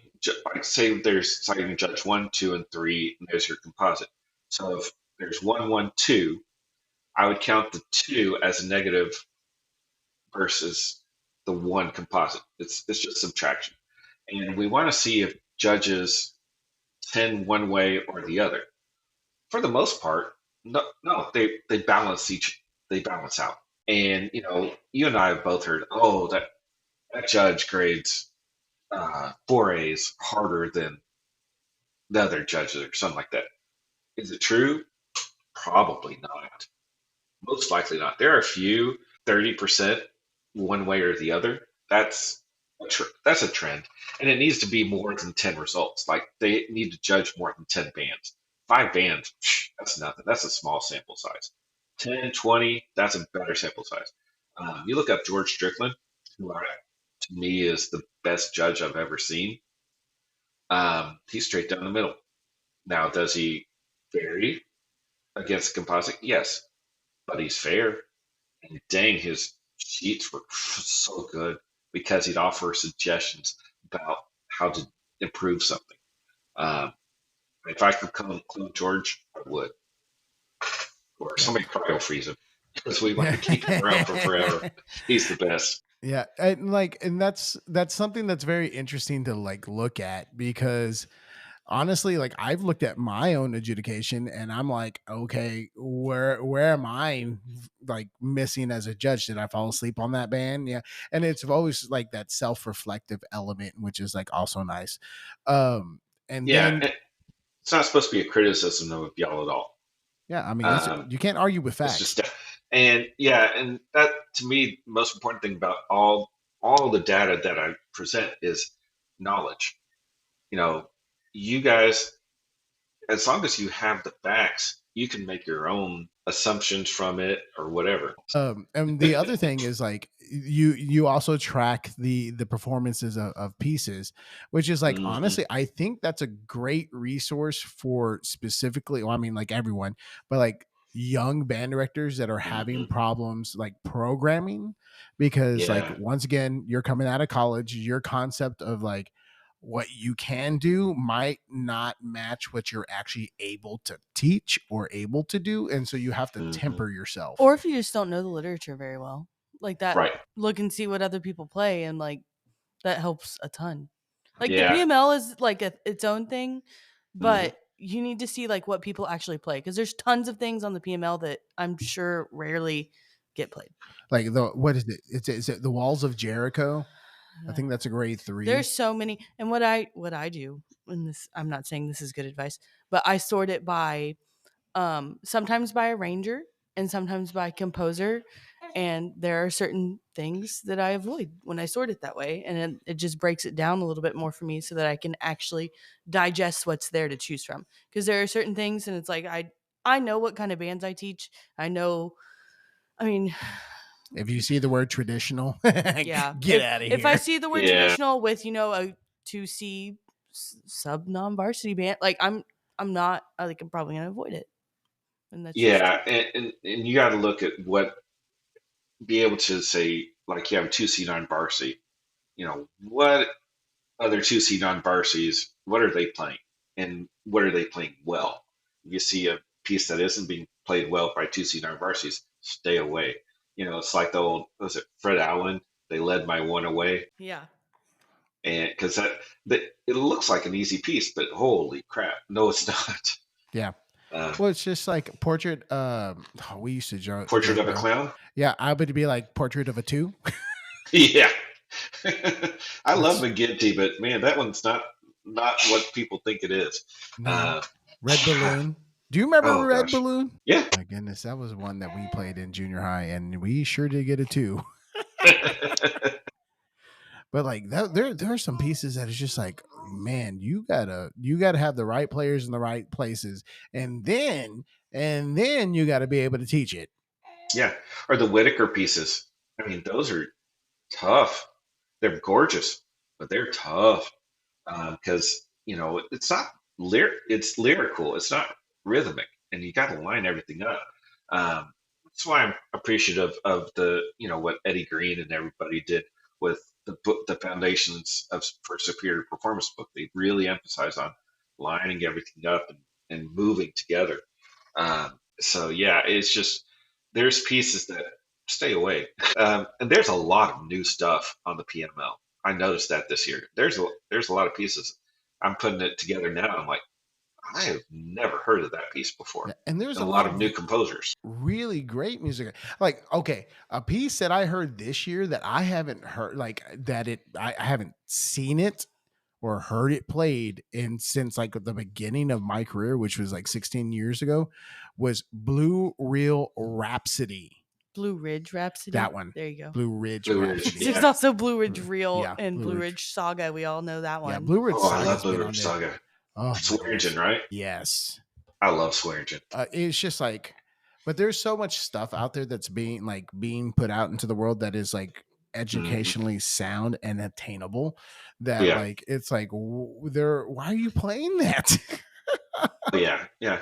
Oh, and it's interesting because when I was in Dallas, I went and observed Willie Owens when he was teaching at Wedgwood, and that was really cool. I love Willie, and he knows kids, he knows how they play, and he writes so well for younger bands. And I really, anytime I can, he actually taught did the all city band in Tyler Brent's eighth grade year, and that was so much fun. I loved it. The previous year was Tom Mensch at White House, who's friendly. Nah, He's awesome Tom's a too. good guy. I mean, they're both Yeah, wonderful. So like yeah. so this was like a funny situation for me, is that I judged TAPS, private school sector, and Willie Owens was stepping in as the band director for one of the schools up in the Dallas area. And so like it was like I was judging, and I go, is that Willie Owens? That sure is. And like what was funny is that he played his music on that concert. So like I'm just going like, what am I supposed to write down? I don't think this is the intent of the composer. Like what am I supposed to say to that? Like I don't think the staccato was the correct length and say that to Willie Owens on his own piece, you know? I think he knows. So what are some so you write drill, that's also a big component of what you do with Brim Park Productions. Are there any like pitfalls that people need to avoid when it comes to you as a drill writer? Pick great music. There's some really fantastic stuff out there right now. I'm going to shout out Luke McMillan, Randall Standridge, and Paul Hasso, or yep, Hasso. I never can pronounce his name. That's hustle. Hasso. At On the Field, they're writing some fantastic music. If you can avoid um, getting stock stuff, that's great. Get their they can do their previous stuff they composed. They're doing great work. To me, it's all about communication. Just communicate your thoughts and your desires, what you want to see on the field. I'll put it on the field. So will any drill writer of any worth. We want to do what's best for your band. If you want me to write the trombones standing on their head, playing wipeout on their bellies, I'll find a way. But we're here to make your band look good. Most important thing to us is for your band to sound good first. Uh, it's all about staging, about putting kids in the right place at the right time. But we just want to be communicated with. Of course, I have one of my clients. I'm writing for Honeygrove next year, Rich Canavy, who's awesome. I've written for him for years, and he says, "You know what I like? Go do it." All right, Rich, you got it. Never had an issue. There are ones who tell me everything by the second, which is totally fine. Yeah, and that was kind of there's been kind of a conversation I've had with like music, arrangers and drill writers and things like that, and because it's a symbiotic relationship, because the better the band does, the more notoriety that the drill writer and the music arranger get, because people start taking notice of like the things. And like the conversation I've had with an arranger is like this. I go like, I appreciate your product and we want to, and he, I appreciate your product and I appreciate what you're doing for my band. And so that makes me want to do right by your product, because your product is doing right by my students. And so like I think him as an arranger, and then like same thing with my drill writer, that I made that abundantly clear. And so therefore like we're on the same page, because I want to do right by their product because they're giving me a good product, which Right. just in turn makes them want to write better product for me. Yeah, absolutely. Yeah, it makes complete sense. Like again, going back to Rich, whenever I write, kids march the heck out of it. I mean, they look amazing doing it, and really appreciate whatever he does. I've seen like one rehearsal there the 10 years that I've written for him. But what he's doing is just fantastic. I'm gonna rant a little bit here. Santo, the 2A, They're they're a good. tiny band. They're good. The problem is they play everything clean. They play everything right. I mean, their show last year, I was really impressed by it. I was like, did I write that drill? Because damn, that's good. And the problem was they're just tiny, and the judges penalize them because it seems like something happens that they don't get as high as I think they should because they're small. They're just a small program. I worry sometimes at state that we're rewarding bigger rather than cleaner. Maybe it's just me, and I'll probably get in trouble for that. But I just think sometimes bigger is not always best. I remember a couple of years ago, several years ago, when Highland Park was pushing. Oh, was it Bandy? Somebody Cedar. It's probably Cedar Park. Highland Park with Reagan there. They got second in state, and their band was like half the size of Cedar Park, and they Is were that the just play amazing. show? Play show, yes. Yep. That was such a good concept, so well executed. I thought they have a shot at beating Cedar Park, but it's tough to beat Cedar Park. Yeah. It's an amazing program. But if anybody could do it, a band taught by Reagan Brumley sure could. That guy could teach. It's just like I've judged the Santo like band, and they're a really, really good band. Yeah. And I'm appreciative of writing for them again, because Mark Belding is just great teacher, great guy too. So what has been one of the most outrageous things you've ever seen as far as like a request on drill? To me, or just overall? Both. Okay, I know what it is. Okay, so Larry Wade is a friend of mine. He's at Tyler, formerly John Tyler. And he called me up, or no, he texted me, said, "Hey, I'm going to do something different this year." Like, okay, what you going to do? He said, "I want to do March Grandioso for the first song." I texted him back. I'm saying, "Sorry, your autocorrect has gone weird. It said March Grandioso." He goes, "That's right. This is not, that is not a song that Tyler would normally play." So they did March Grandioso, then Earth Song, the Crossman version, and then some HBCU songs. So they wanted to go 3 genres. Then Larry said, "Okay, there's this move that A&M does where they split 4 lines out from each other that I want you to do." Holy crap! So I looked at it. Took me 2 hours to figure out what they were doing with the 6 to 5. It was like, okay, how are they getting? So that was the hardest thing I've ever been asked to do. I was like, craziest. And do you remember Scott Rame at Carlisle? And he was, I love Scott. I pissed him off one time. It's normal. But I talked to him after they did that. I asked him about what Scott thought about it. He's like, "Oh, I like the first song. The other 2 I didn't like so much," because he's a big military guy. But yeah, I thought he was crazy for doing that. But you know what? It worked. And we figured it out. I did. I wrote for TJC for Tom, when Tom was at TJC, and they did a Van Halen show.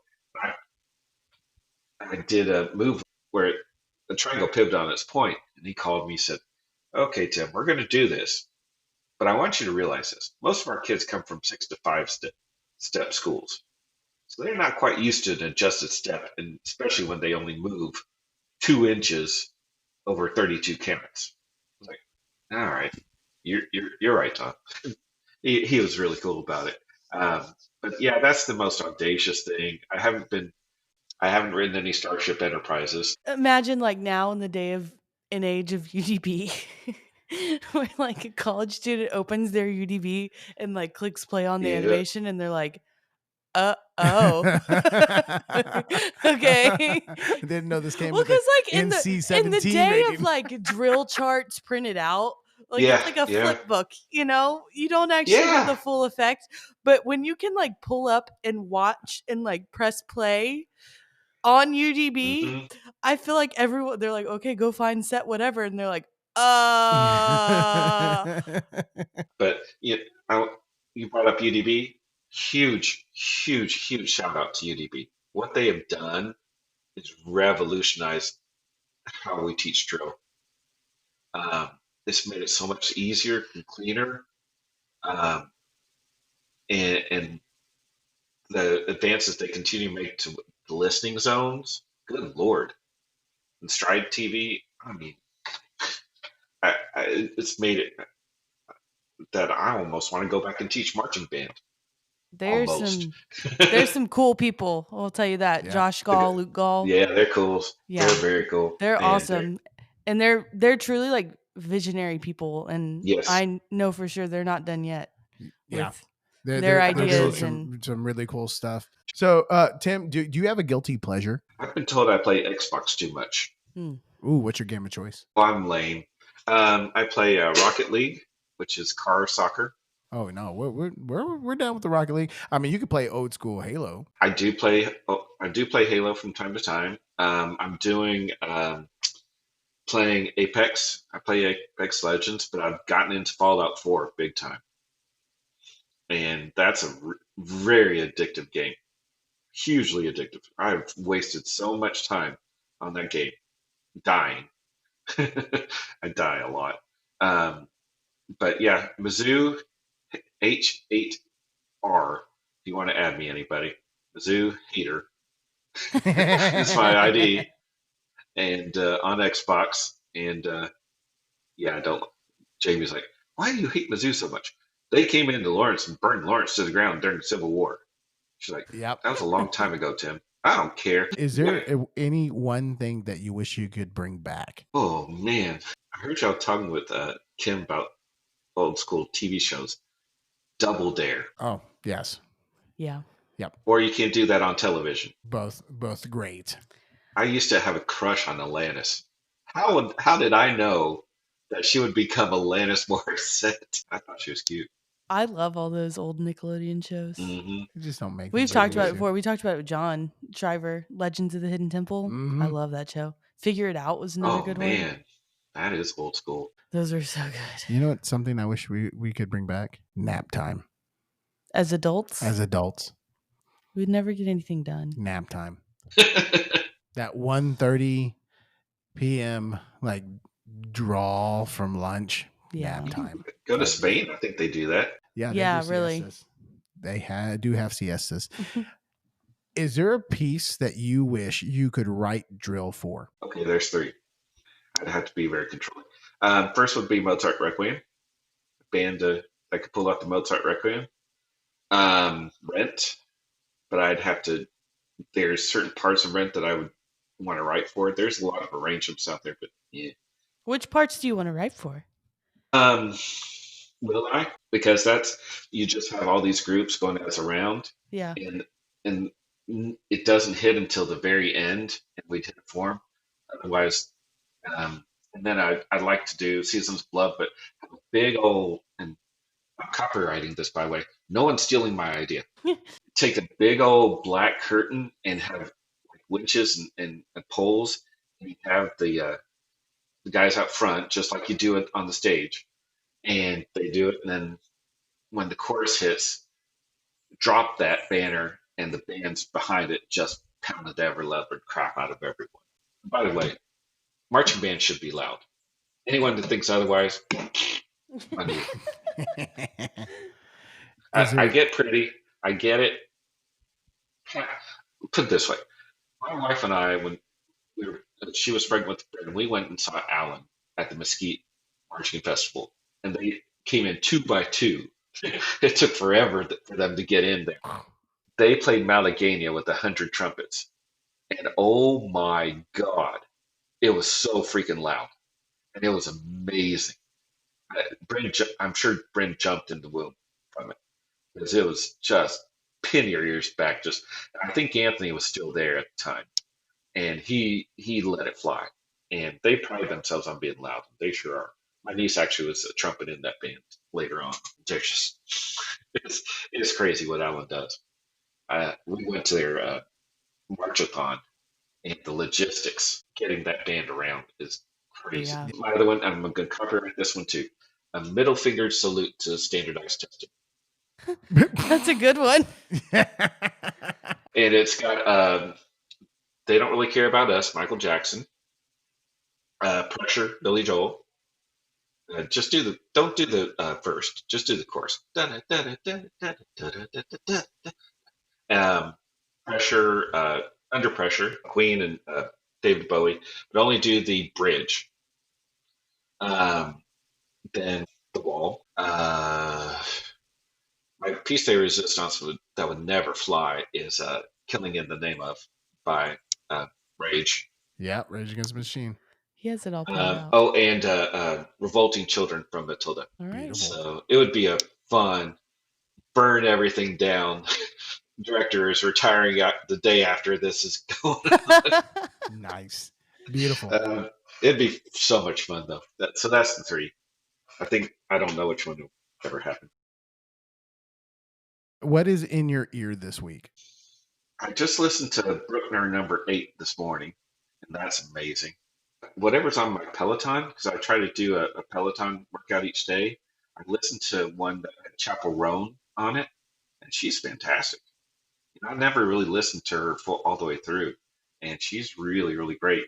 The main stuff I listen to isn't, if you've ever heard of Need to Breathe, it's a Christian band out of South Carolina. They've done stuff with Carrie Underwood and all the bands that are in there, that grouping, Ben Rector, Johnny Swim, they're all friends together. So that's mainly the group that I listen to.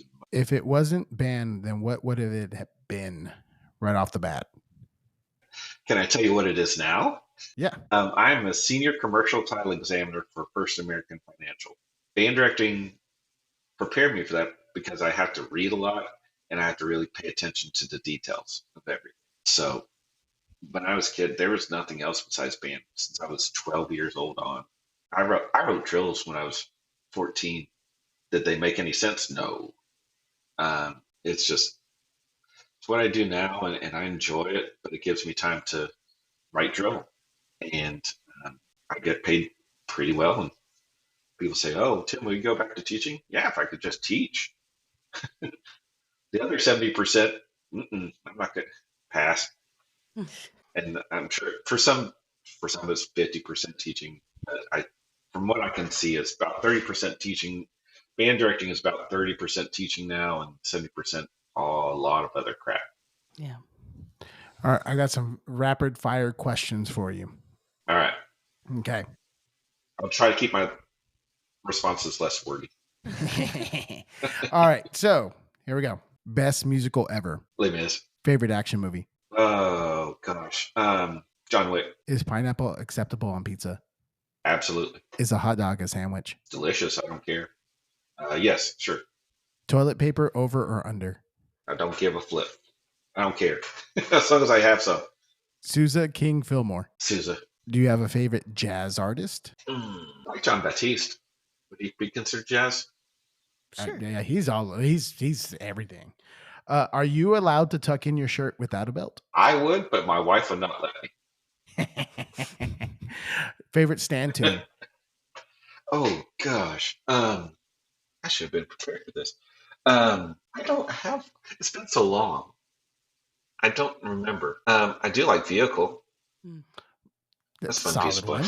That is a solid one. Worst stand tune. You know what's coming. The horse. He sucks. I hear and I got in so much trouble because I put on my Facebook about. I saw that. Dear UH, you need to retire the horse. Stop it. And then all my friends were like, oh, well, that came from their band director. I was like, well, I didn't know. Okay, fine. UH can play it. No one else can play it. How's that?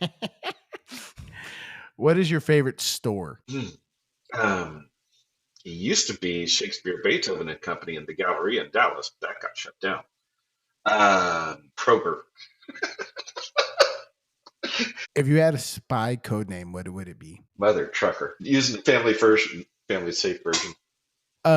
What movie do you enjoy quoting the most? Gladiator. Do you have a hidden talent? I can piss my wife off in 10 seconds. 10 seconds? That's an eternity. I just pretty quick. I just look at her and she's like, yeah, she gets mad. If someone played you in a movie, who would it be? Oh, I'm gonna say Brad Pitt, but that'd be a lie. William H. Macy. Okay. Oh, all right. Now the question we all look forward to. Is there a Dairy Queen in your hometown? In my hometown? Where I live or my hometown? Where you're originally from. I was born in Denver, so more than likely, yes. Should we Google, is there a Dairy Queen in Denver? Is there one in Salina, Kansas? I think so. But we always went to Bogey's. Bogey's is the best. Do you have a Dairy Queen order? I actually like banana split. Ooh, people do sleep on the banana split. I like banana splits. I had to explain to Eleanor what a banana split is because she saw it on the menu and she was like, "What is that?" The picture of it. Yeah. She can't read yet. Yeah. Well, so speaking of Chapel Roan earlier, are you going to sing Pink Pony Club? No, definitely not. So, that's how Alexa taught Eleanor how to spell her name. Not Pink Pony Club. Hot to go. Hot to go. So ELEANOR. That's how you spell Eleanor. That's great. Yes. I was just like, I was sitting there and I hear that. I go, what is happening? And you know what? She can spell her name. Yeah. Because what we used Hot to Go, and this was always weird because we used Hot to Go as a body warm up for marching band. That's a good one to use. Yeah. Well, here's the thing: the kids would wait for me to count them in. I was like, I'm not counting you in. She's counting you in. And like they just didn't get it at first, and then they heard it like, oh, okay, and that's what they ended up doing. It's great. I mean, Yeah. so. Yeah, Eleanor says that all the time. When I was teaching marching band, inevitably, their kids are at attention facing forward, and inevitably I'd have some kid turn around to look at me. So I'd go, "Don't turn around." Oh, and they're like, "Yep, what are you talking about?" I remember Charlie Hendricks at Utley Freshman Center when I was working with him. We had a kid who was one of my kids, and she would always answer a question by going, "Ooh, ooh." So he had to do it. So he goes, "Yes, Horshack." I had to leave the room. I was dying. Poor kid didn't know a hitter. You're like, "You okay, Husky?" I'm like, "No." Oh, that's good stuff. Well, Tim, I think that's all I have. Yeah. Thank you all so much. This is great. You guys, I've learned a lot, and having Brian Sowers on is always fun. He's the bomb. Yeah, he is. And then Lou, learned a lot, and I appreciate y'all doing this. It's fantastic. Yeah. Hopefully you don't lose any listeners after this one. I mean, we're partially doing it for other people. We're mostly doing it for us, honestly. Yeah. There you go. That's a good attitude to have. Well, thank y'all. Yeah, thank you, Tim. Thanks for listening to Band Yap. We'll see you next time. Bye. We out.